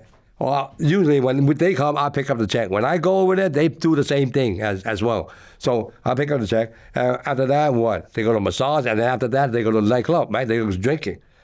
I said, every fucking time I thought about it, okay, I got to pay $4,000 to $6,000 fucking check. So I said, fuck it, man, I might as well buy this nightclub. That's how I bought it, yeah. Okay, and was that around the time that you met a guy named Nick, who was part of the Genovese Mafia? Oh, yeah. Right. So Nick had a 3% VIG on the money that he was putting on the streets. Right. But you had a 10% VIG. Oh, yeah. Mm-hmm. So basically, he gave you $1 million to invest, and you turned it into $10 million. Yeah, 6. We turned it into 6. 6? Yeah, 6 million. Yeah, that's cool. Well, $6 million for Nick and $4 million for you. No. We split it, 6. Oh, you had 6? Yeah, so 6 3 and 3. Yeah. Okay, so now you have $3 million. Yeah. What changed after you got that money? No, I mean, we didn't have a whole lump sum to split it. I gave him his whole lump sum, but I was doing it. I was using it for something else. I never saved my money for one stash like that. No, one whole lump sum. Okay, but then more problems started, and at one point, Taiwan felt the stinky bug needed to be killed. Yes. What was that over? Okay, he already formed the White Tiger, right? And Taiwan was on the run. Remember, he was on the run with the Baltimore case, and during that time, Mango and Apple was still inside during that time. So I came to him. I came to Taiwan. I said, "Listen, I think your case could work it out. Let me see if I could get you out of this jam, right?" I said, "Maybe at least come back on the street." So I went to see the lawyer, and then the lawyer says, "Okay." Within a week, he came back and told me, he said, "Yeah." The lawyer says the prosecutor agreed that they're going to agree to the $5,000 bail, but he had to attend. He had to go back to court, right, to attend the court date, whenever. So I went back and gave him this message, because those days every week I go see him. His cut, even those two were sitting behind bar, I got to go see the family and give them their cut evenly. So we're not running the same, like what Nicky did, right? So like we say, we split everything. Anything that we split, profit or everything, loss, profit or whatever you say. So we split it. So I see Taiwan every week. I see the family every week. So we just I don't like to hold on to this stuff. So I see them every week. I give them a cut, and then so one week when I saw Taiwan, I said, "Yeah, it could be done." I said, "You go and surrender with this lawyer, and he's going to make arrangement for you with the prosecutor. Everything's done, or they agree to the $5,000 bail, and then so this date, next week, you got to go there. And then the last thing I know, he says, Mixo, you have to have money for me to bail me out that day, right? And don't let me jammed up and go to Rikers Island and bail me from there, because it's a long process trying to bail somebody out from Rikers Island. I said, yeah, don't worry about it. I have somebody wait before that time. So which got him out within 2 weeks, and nobody knew that he came home. Like, came back on the street, nobody knew, because he was always come out during the nighttime, real late, and then maybe within an hour or two, he left. You don't see him no more. So basically, people just knew that I was the only one on the street. So it happened one day within that 2 weeks that he was bailed out. He saw a stinky bug in the restaurant, and then he sent a guy after him, and that didn't work. And what happened? Taiwan tried to get Stinky Bug killed. It didn't work. Yeah. They assumed that you were behind it. Yeah, that's. So the next day, the White Tiger sent a guy named Irving Wu to kill you. Yes, correct. Tell me what happens. During that night, but an early incident before that, about a week before that, I seen this guy. Well, that day it was raining, and then I drove down to Mott Street, and I had a guy who was waiting for me, and then I had to run up the apartment, our safe place, and then I bumped into one of our guys that I asked him. I said, "Who's that guy downstairs that I never see?" That's Irving, actually. Eventually, that's Irving. So this face I never seen before. He looks funny. I felt something about him. And he said he was wearing a trench coat and a raincoat and a hat. I think that day he wanted to do something to me, but it wasn't the time, I guess. So now I don't know what happened, but eventually that's just the guy who shot me. And then what happened was that when I came down, he wasn't there. That was early, that's a little bit earlier, a week earlier. Then the second time I saw him, and when I came down, most of the time when I came down Mott Street, it's basically 9 in the morning. It's in the afternoon, like 2 or 3. That's when I saw him too, about 3 o'clock. And this guy acted very strange. But he was a far distance away from me, and I could spot him. He had an army jacket coat on. It was it was on April, because that's when I got shot on April. Yeah. So he had an army jacket on. I said, it doesn't look right. The weather, so warm. Why would he wear a fucking army jacket? I was thinking, oh, fuck, man. Maybe one of those idiots, who cares? So now I went into the restaurant, Big Wong. It was well known for it's a noodle shop. They were one of the best. So I went inside, and a bunch of our guys were sitting on a round table, or 10, 12 of them.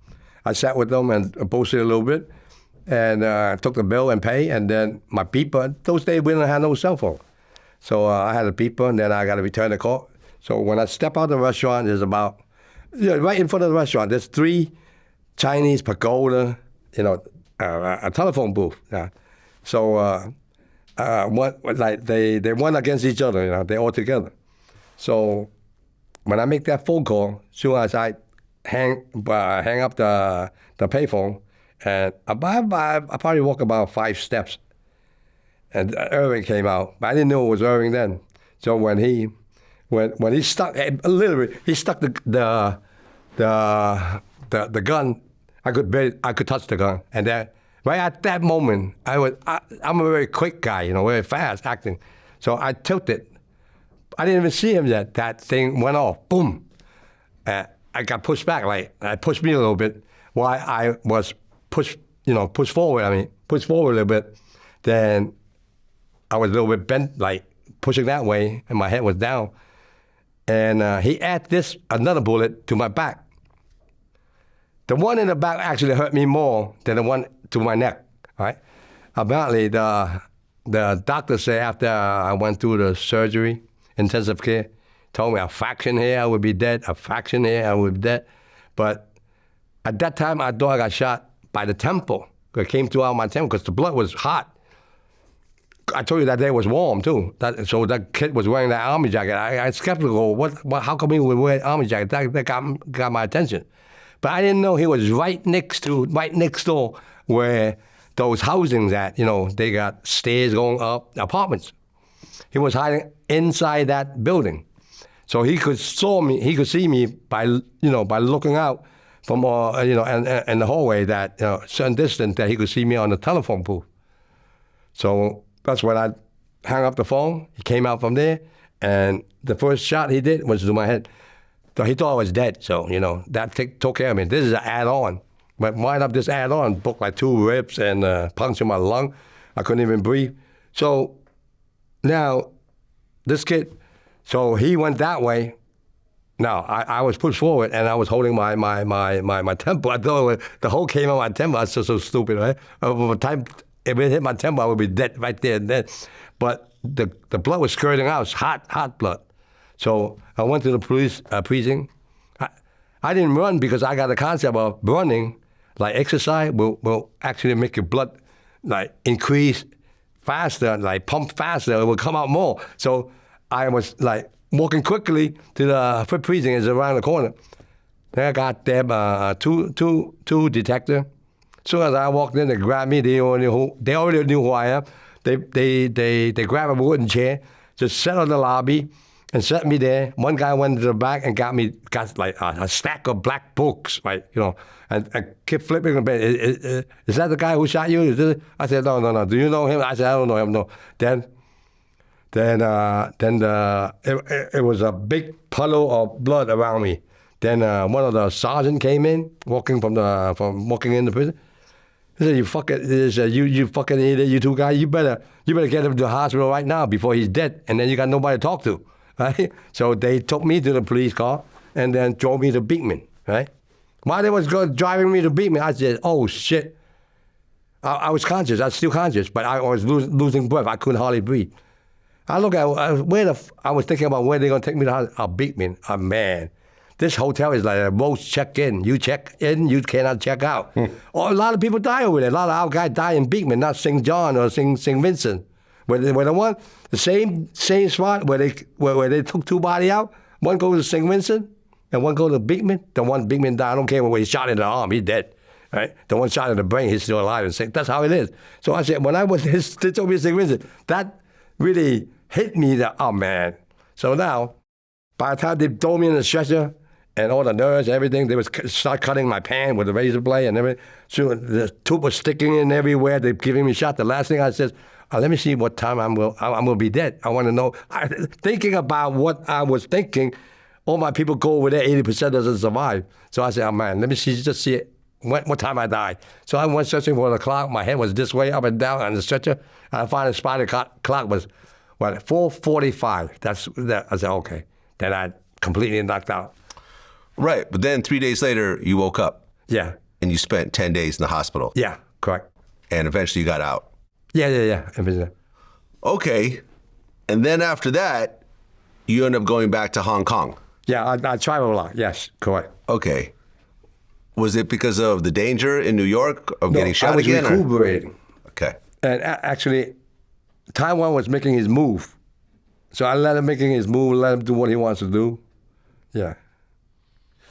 Okay, so you basically go to Hong Kong, you start meeting up with the triad leaders. Yeah, and the correct. triad and the movie industry was kind of mixed together out there. Some of the triad leaders were actually movie stars, and you kind of started getting into the movie business at that point. Yeah, let's put it this way. If you are a movie star or a singer in Hong Kong, if you wasn't related to any connection with triad, you cannot stand. There's no way you could survive in Hong Kong back in the days, yes. There had to be somebody, woman too. Woman or men, doesn't matter. Okay, so then by 1982, Uncle Benny lost his last appeal over a bribery case, and then he got sentenced to 6 years in prison. And a guy named Eddie Chan stepped in and took over. And he was a former Hong Kong police sergeant. Right. With ties to the triad.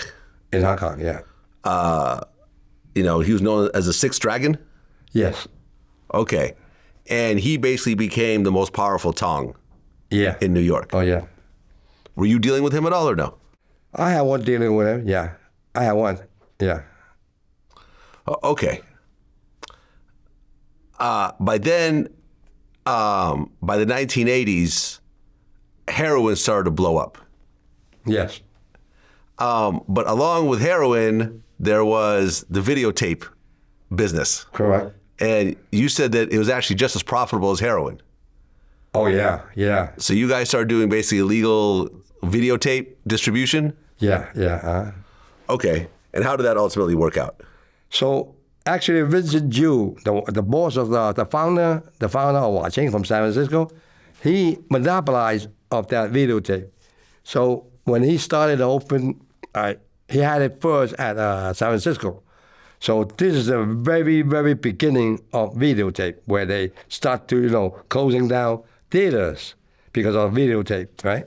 So he had this franchise from Hong Kong, and then he started opening in the East Coast. So by then, the founder of the White Tiger, Stinky Buck, you got to remember, he was with us back then when we fought all the way to Mott. So by then we got along. He understand and everything. He knew. So we straightened out our differences and everything. So we wasn't at war no more with the White Tiger, and then. But you and Stinky Bug became friends again, even though he tried to kill you. Yes, and you know what? You talk about Irving. Remember? Yeah. If I didn't forgive him, he wouldn't be dead today.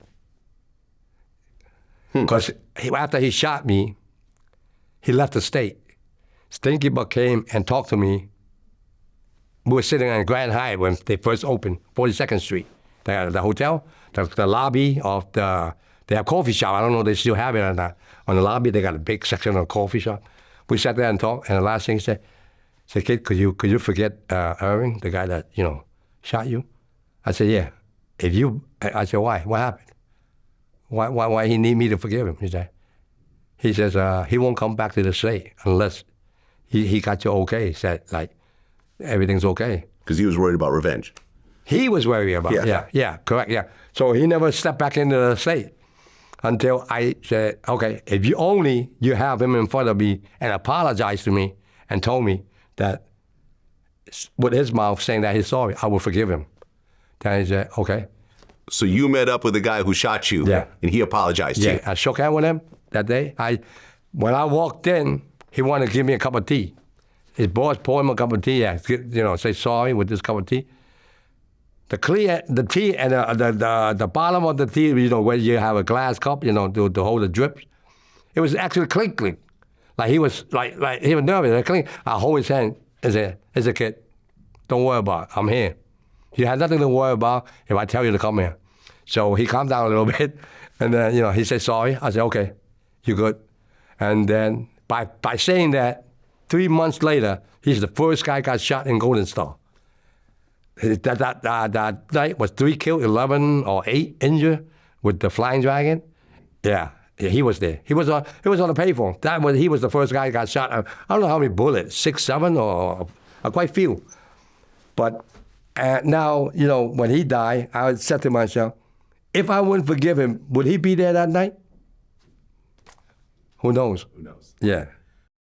Well, around this time, Pablo Escobar controlled the cocaine market from Colombia. Uh-huh. But then in Hong Kong, there was a guy named Limpy Ho. Oh, yeah. Who was basically the Pablo Escobar of heroin. Yeah, he's a big time. And he controlled the whole world market of heroin from Hong Kong. And they actually asked you to go into business with him. Well, he was dead. His people. Yeah. Yeah.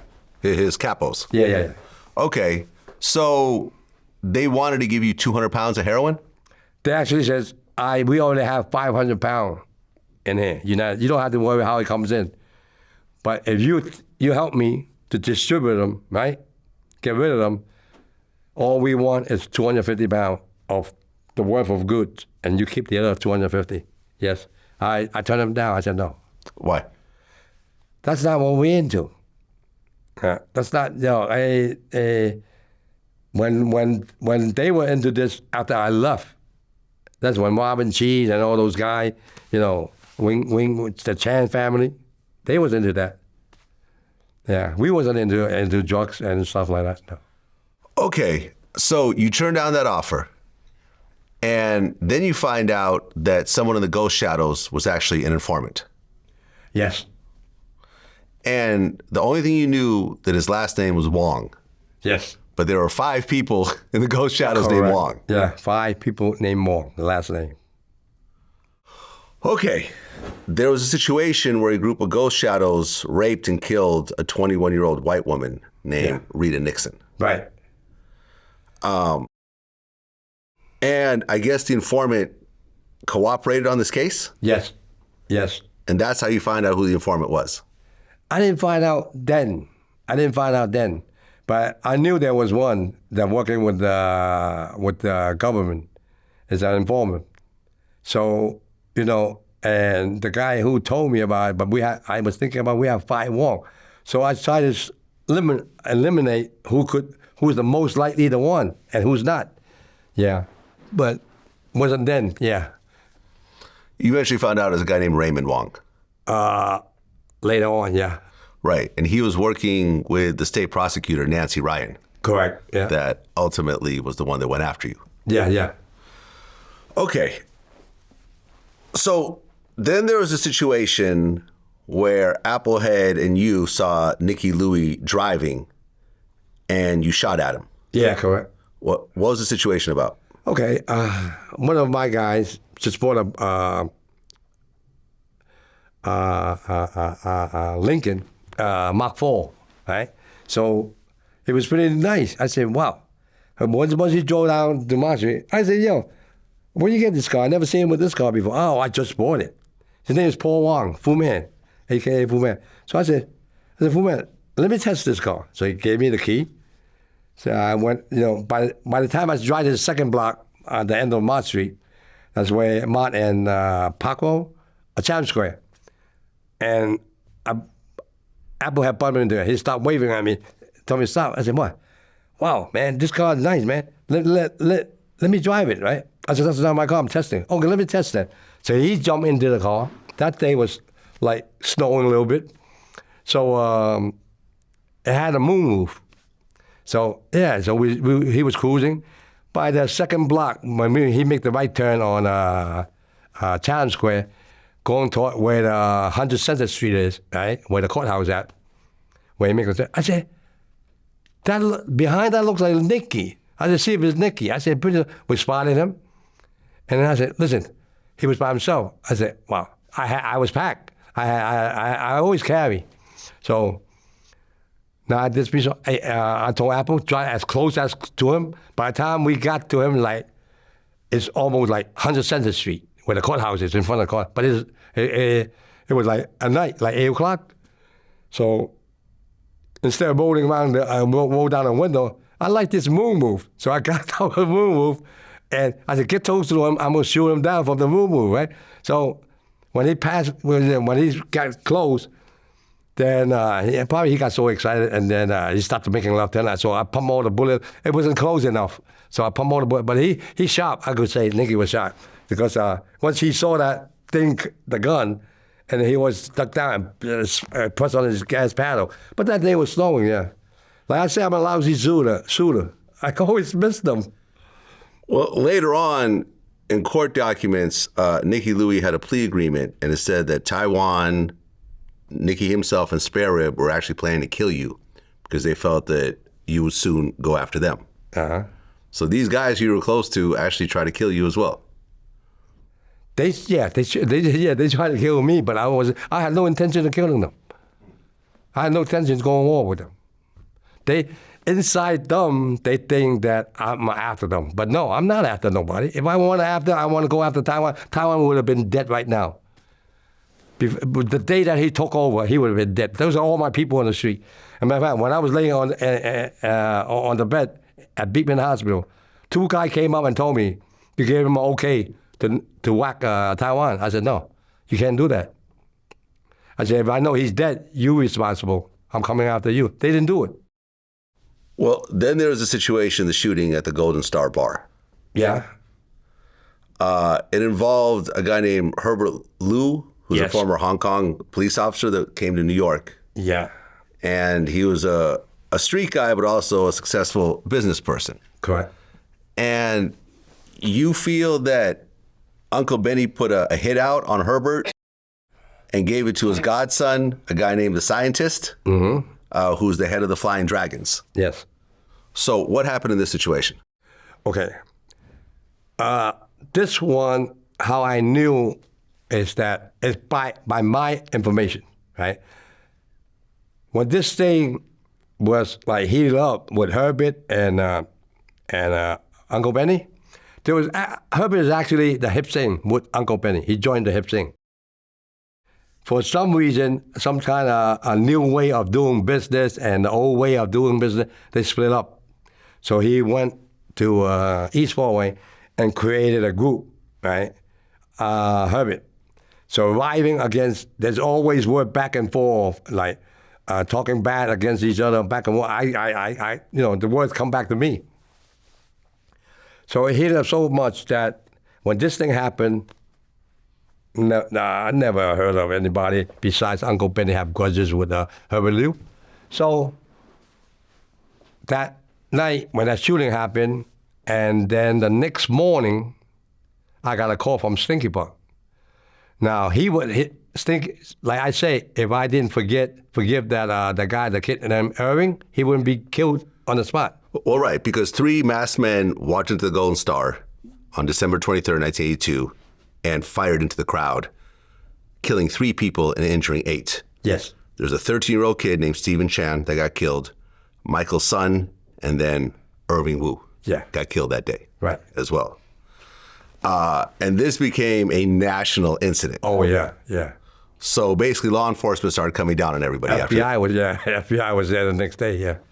Right, and then Uncle Benny wanted to actually kill his godson, the Scientist, because the Scientist was going around saying, Godfather, no Godfather, I make the calls. Uh-huh. So then on March 13th, the Scientist's bodyguard was killed, and then 6 hours later, the Scientist got killed. Right, correct. Who killed him? Their own people killed him. Their own people killed him. Yeah.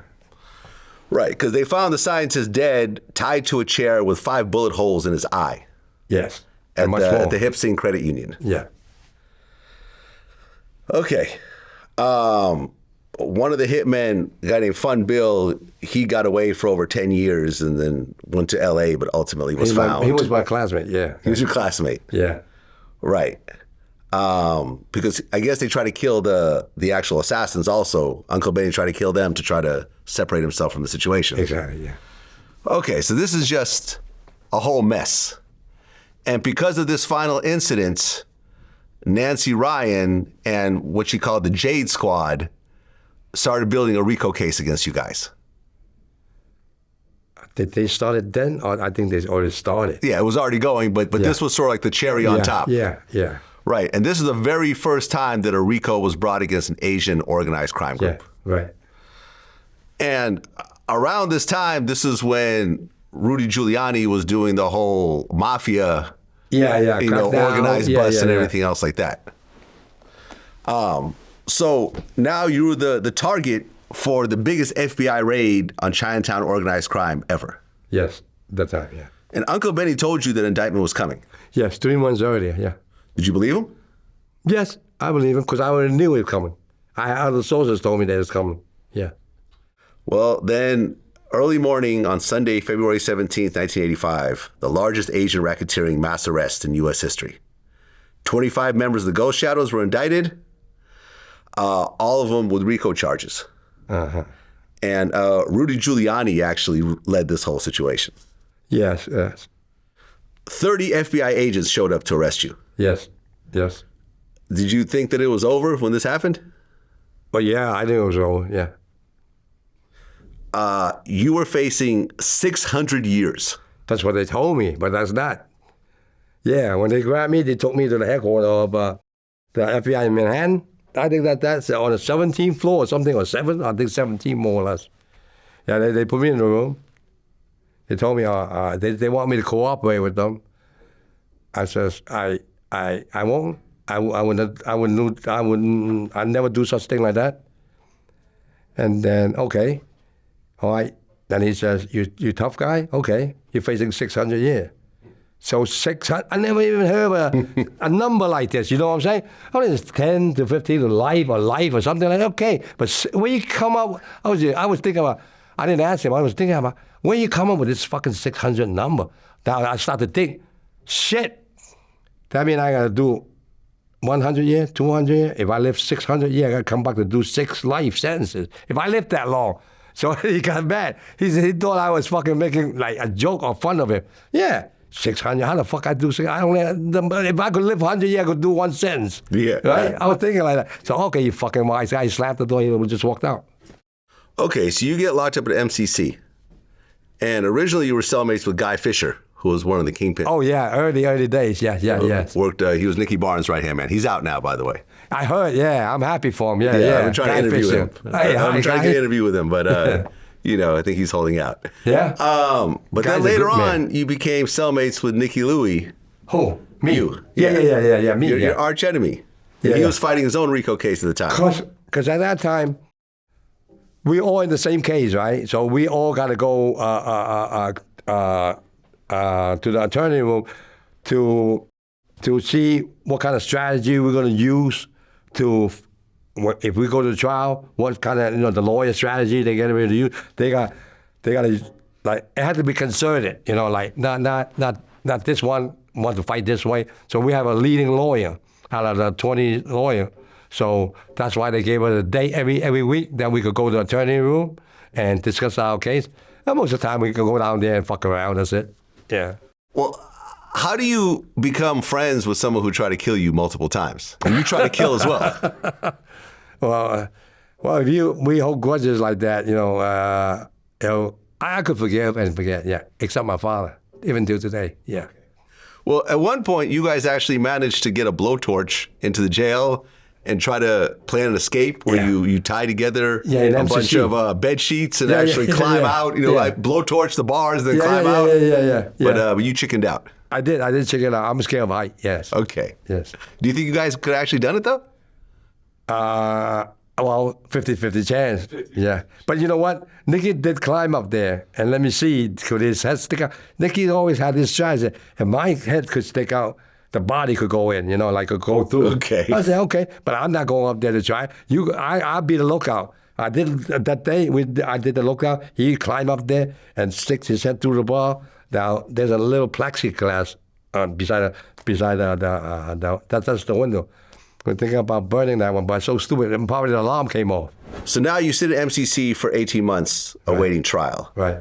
And the trial is going to be starting soon. Now, 21 of the 25 ghost shadows were tied together. So there's 13 murders that you guys are facing. And you said there are 13 bodies in this case. The jury's not going to overlook that. Go to your attorneys, see what kind of deal you can get. If you plead guilty to a few charges, here's the rule. You plead guilty, but no one cooperates, and no one rats on anyone else. Then I'll take the plea. Then you'll take the plea. Right. I know I was dead either way, So I was facing 50 years, actually. 2 for RICO. RICO goes like this. A RICO and a RICO conspiracy. It comes with it. Yeah. But it's the same fucking thing. Like every act was done. There's nothing different. And then I charged with the third count was try to assassinate a witness. William Wong. Right. You decide to plead guilty to 3 counts. Yeah, plead So to which counts did you plead guilty to? A RICO, conspiracy RICO, and then attempted murder of the witness. Okay. So Nicky Louie gets 15 years on his RICO. Correct. So you thought, okay, I'll probably get something like that. But then when you get sentenced, the judge told you Nicky Louie may have been the dinosaur, but that dinosaur laid an egg that became the monster that terrorized Chinatown. Which is me. That monster is you, Peter Chin. Therefore, I sentence you to the Federal Department of Corrections for a term of 35 years. Correct. Yeah. You're 26 years old. Yeah. So you're given more time than you've been alive. Yeah. Now, also, he made a speech, too, also saying that the most I ever gave a person as an Italian mob guy, is a guy called Ernie Boy. Yeah. Any time would heard about his name, know him. So I gave him 25 years. That's the most I ever gave. But then he lectured me on that. Yeah. So you got 35 years. Yes, correct. And they sent you to Terre Haute prison. Right. There were only 3 Asian inmates in the whole prison. Yeah. So how did you function? Because a lot of these prisons are racially divided. Right. Blacks, Right. whites, Mexicans. Correct. But there's only 3 Asians. Right. So how did you guys survive in that kind of situation? See, in prison is actually like if you respect people, people will respect you. In your case, if people just about time know who you are. If they don't know you, they will find out who you are. Yeah. So I had nothing to worry about. Yeah. And you actually didn't know how to read or write going into prison. I would say very limited. Very, very. I mean, I couldn't even make a sentence. Right. You couldn't even read your own paperwork. Yeah. No, I could. But eventually you actually learned to read. Yes. And you actually started a gambling business in prison. Yeah. I did, yeah. Yeah, you made 10% off every bet. Yeah, and you're making $700 a day. Yeah. Okay. Any violent situations while you're locked up? No, there's one. There's only one that I caused it, maybe. Now, you could say that I started this because what happened was that, like 5 o'clock in the morning, it happened in Pennsylvania, right there, Pennsylvania, Allenwood. A guy came off the shift from the mess hall. It was really late, maybe 5 or 4 o'clock in the morning.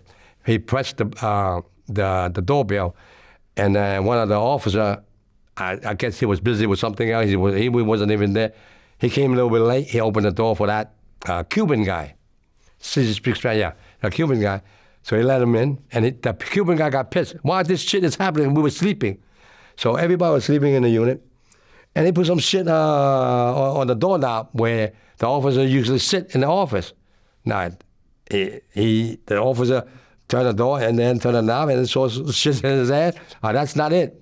Then later on, he came back around and pulled the fire alarm in the unit. Oh, there you go. That was it. So when the fire alarm go off like that, all the officer, anybody, secretary, even the woman that working in the office, got nothing to do with the unit. They all running to one places. Then then the officer told them what happened earlier. So they know that guy, basically, he did it.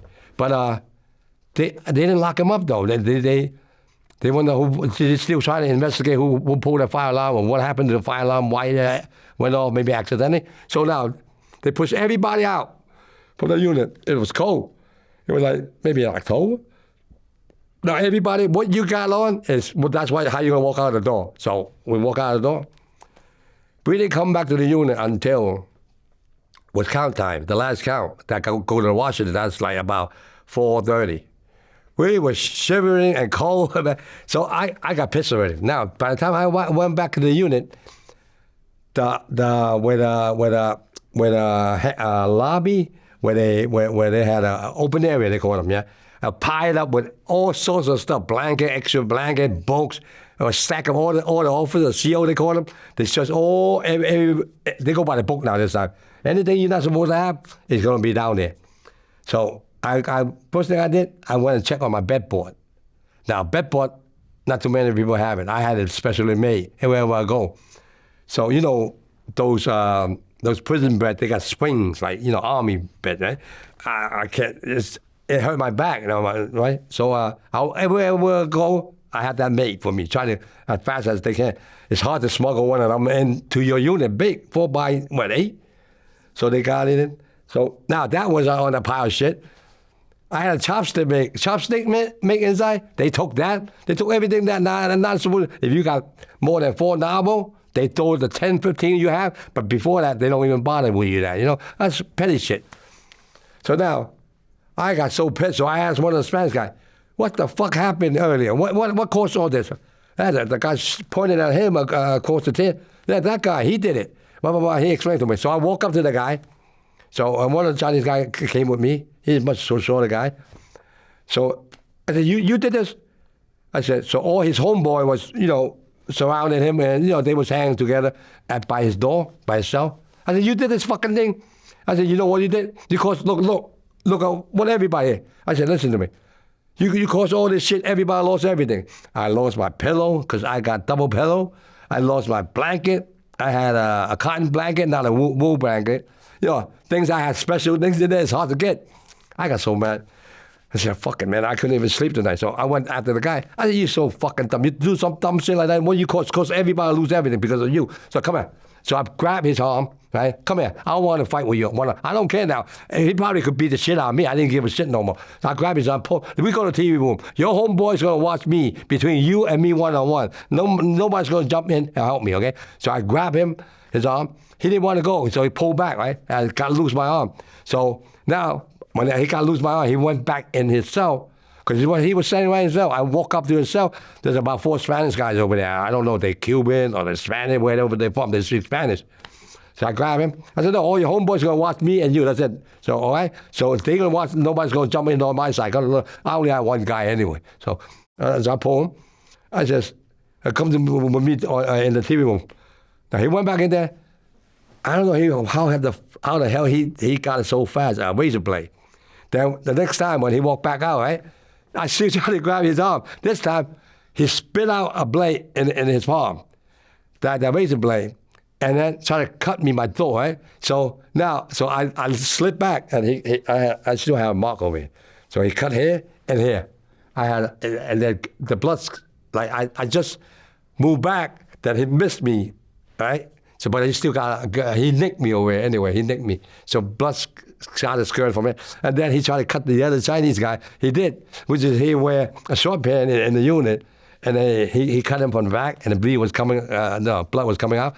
So all of a sudden, now the COC, they press the alarm again. Boom, here's the cop coming in. Lockdown, lock everybody out, check our hand and everything. I can't stop the blood. So they took me to the hole. Yeah, that's not how I met Guy Fisher. Yeah, that's okay. Maybe first time. That's when I first went into MCC. I like that man. He's a very, very good man. Yeah. Well, you start getting transferred around. Yeah. They transfer you to the Federal Correctional Institute in Petersburg, Virginia. And that's where you get to know Sonny Franzese, the underboss of the Colombo crime family. Correct. The father of Michael Franzese, who's a regular on my show. Correct, exactly. And then later on, you get transferred to U.S. Penitentiary Allenwood in Pennsylvania, and you end up doing time with Joey Merlino, who was the rumored boss of the Philly Mafia, who I did his first interview as well. Oh, yeah? Oh, yeah. Okay. Interesting guy. Interesting guy. Yeah, he's a nice man. Good man, yeah. So, by 1994, Uncle Benny dies. The tongs sort of go away with the passing of his death. I mean, they still exist, but they're known as the tigers without teeth. Yeah. Because all the RICO cases basically tore a lot of them down. Yeah, correct. Your father dies around the same time as well. Right. And then you decide that you're not going back to the Ghost Shadows. Yes. What made you make that decision? Well, actually, I had that in mind, but, seriously thinking, and if I had to go back again, I think I'll be the first to sacrifice again. I'm not going to go through all that. Yeah. I was young, I could sacrifice. Yeah. With my age, if I sacrifice for somebody, it's worth it. Even with my age, fine. But I know it's not going to be that way. So I'm not going to sacrifice for something that is not worth it. Well, that next year, 1996, you were locked up with Floyd Mayweather's father. Oh, yeah. Yeah, funny guy. And he wanted to watch his son's first professional fight. The HBO. On HBO. Gotcha. Yeah. But I guess there's very specific rules about changing the channel. Like, you could actually get killed, change the channel in certain rooms. If I'm sitting there, a guy from nowhere just come out and switch the channel, what you doing? You gonna cut my movie off? Yeah, you get killed for sure, yeah. No question. Right, but you actually made sure that he was able to change the channel and not have any violence. He asked me, because I was the only guy watching that movie channel. The rest of them, they're pretty occupied with other people, right? So I was sitting in the back watching that movie. I wasn't even thinking about, I was just sitting there actually, right? But the TV was turned on. All of a sudden, Mayweather came in. I don't know who was he. I thought he was one of the guys. I didn't know who was he. So he says, he did this, like how you give respect to Chinese people, like a monk, like this, right? He said, yeah, please, Pete, can I turn this channel? And I said, for what? What do you want to check? Oh, he said, then he explained to me, my son, Mayweather, he didn't say Mayweather, he said, my son get ready to fight on HBO. This is his first contract on HBO, you know, back in the 80-something. I forgot. No, 90-something. They're 90-something, not 80, 90-something. Yeah. I got to be 95 or something like that. So he said, I want to change this channel so I can watch. I said, why don't go to the sports TV room? He said, no, they won't let me watch it. They don't let you watch it. Oh, I could understand. Maybe they're watching other sports. There's still sport. There's so many sports going on. As long as that's sport TV, somebody's watching sport. You're not going to tell them turn just for your sport. So he says, can I watch it? And says, all right. Look, I was thinking at first, I said, look at this guy. He's fucking playing with me again. Right? I thought he's fucking bullshit. His son is fighting on HBO. That's number one. I didn't think he's, all right, you have the TV. But I told him, I'm coming back. I want to see you. I want to see, is it your son? If it's not your son, you know, you'll have a problem. So later on, within 10, 20 minutes, I came back. His son already knocked out somebody, but he was talking already, right? His son, Floyd, what was his name? Floyd Mayweather. Yeah, he was talking on the mic. I looked at his son and looked at his father. Oh, shit. I didn't even ask him. They look identical. Yeah, they look a close. Small version, right? Yeah. Especially when he was younger. I said, okay, Mayweather, forget it. You don't have to explain nothing. I'm gone. I gave him the TV. All right, because Floyd Mayweather was serving 5.5 years for drug dealing. Oh, I didn't know what he was in there for, actually. Yeah. Well, he was actually training his son, but then when he went to jail, he had to get someone else to train him. I don't know nothing about his background. Yeah. Well, by 2005, you had served 20.5 years, and based on the guidelines, you were maxed out.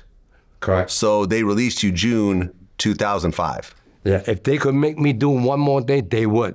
Right. But they can't, by the law. That's it. What was it like to come out of prison after 20 years?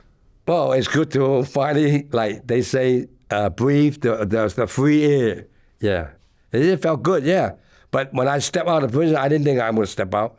I thought they're going to have another thing waiting for me at the door, which they have plenty of time with other people.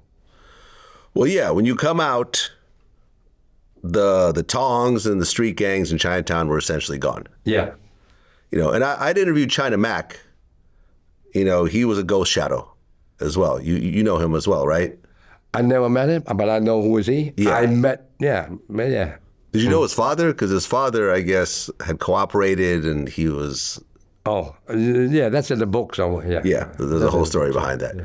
So you come out and you have to get a regular job. Yeah. So this is your first real job in your life. Supposedly, yeah, but when I first got out, no. It wasn't a job. Yeah, but later on, you end up getting a driver job. Yeah. You know, this is your first traditional job at the age of at the age of 46. Yeah. So what was it like working a 9-to-5 job at 46 for the first time? Yeah? Yep. Even now today, I like to work. Yeah. Well, and, you know, some of the former members of the Flying Dragons, the Hip Sing, the Tong On, they actually wanted to sit down with you and talk. Yeah. How were those conversations? Well, I had a lot of pros that when I came home. Oh, I have 10 unit. You know what unit is, right? Like 10 bricks. For me, you know, to do something with. I said, the first thing, you're gonna wait 20 years to wait for me, huh? To well, how you say it? To make money, to put money in my pocket. In other words, you must be fucking crazy. So I don't want nothing like that.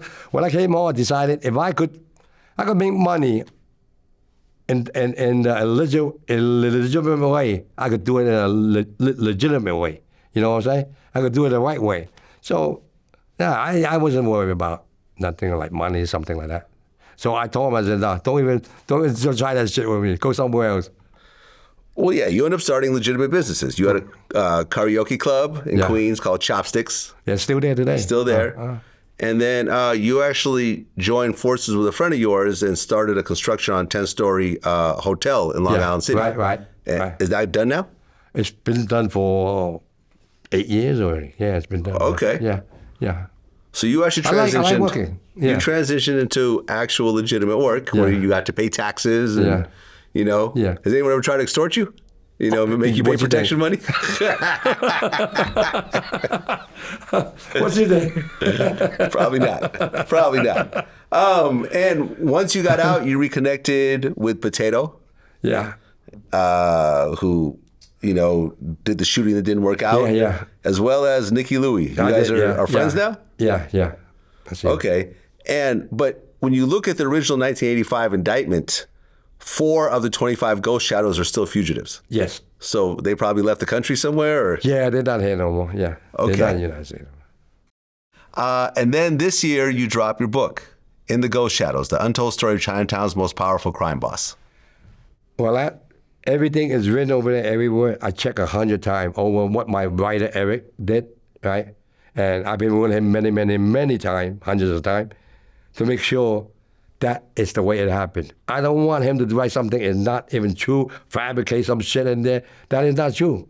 Why are you going to write something like that? I don't care. Let the audience, judge me what I am. Let them think what I am. Let them decide what it is. Write the way it is. This is not a fairy tale book, a novel. Right? This is the way it is. Just write the way it is. Everything you write about me is over with. Like with the government, that's it. Dead in the water. In other words, it's over. I did my time, and I did everything with it. I paid my debt to society, and my life moved on with this. Yeah, never work in my life. I started to like it. I started to go this way. Yeah. So these days, 2025, is there still a Chinese mafia who runs things in Chinatown or not really? Not in the open. Not that I know. Not that I heard of. No. Not like it was before? No. If you be in a trail for extortion, you be in there tomorrow. Quick. I guess. Things are different now. The society changed. Yeah. You know what? How my book came about? Because of Mike Moy. You heard of Mike Moy? No, not really. He's a former detective. Okay. Yeah. Because of him, how this book came out.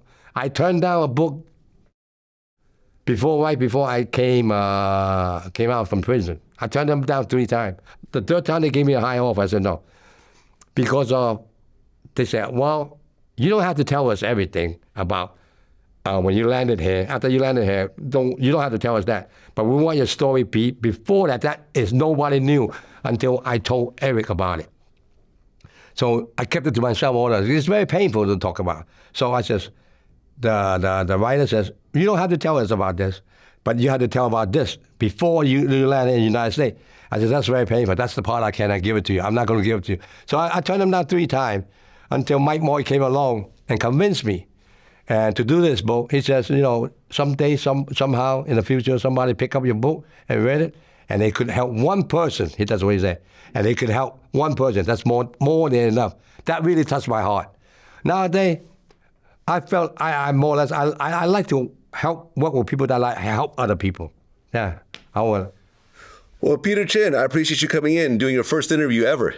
Yeah, this is my first. Your first interview ever, and it's a hell of a book, man. We read through it. There's a lot more. Yeah, I loved it, man. Wow. I loved it. This only covers a small piece of it. It goes into a lot more detail, all these stories. They call it a galley, that book, but that's not whole win. That's not. Some of them is not the way, how correct that book is. There's an editor, in other words. Yeah. So, the edited one, that is going to be out on 21st. That is, the last edit. So everything, I read through it and everything, what I told him, that's the way I want him to write it that way. That's it. Well, that's what it is, man. I appreciate you coming in. Wish you all the best. Oh, thank you. All right. Until next time. Peace.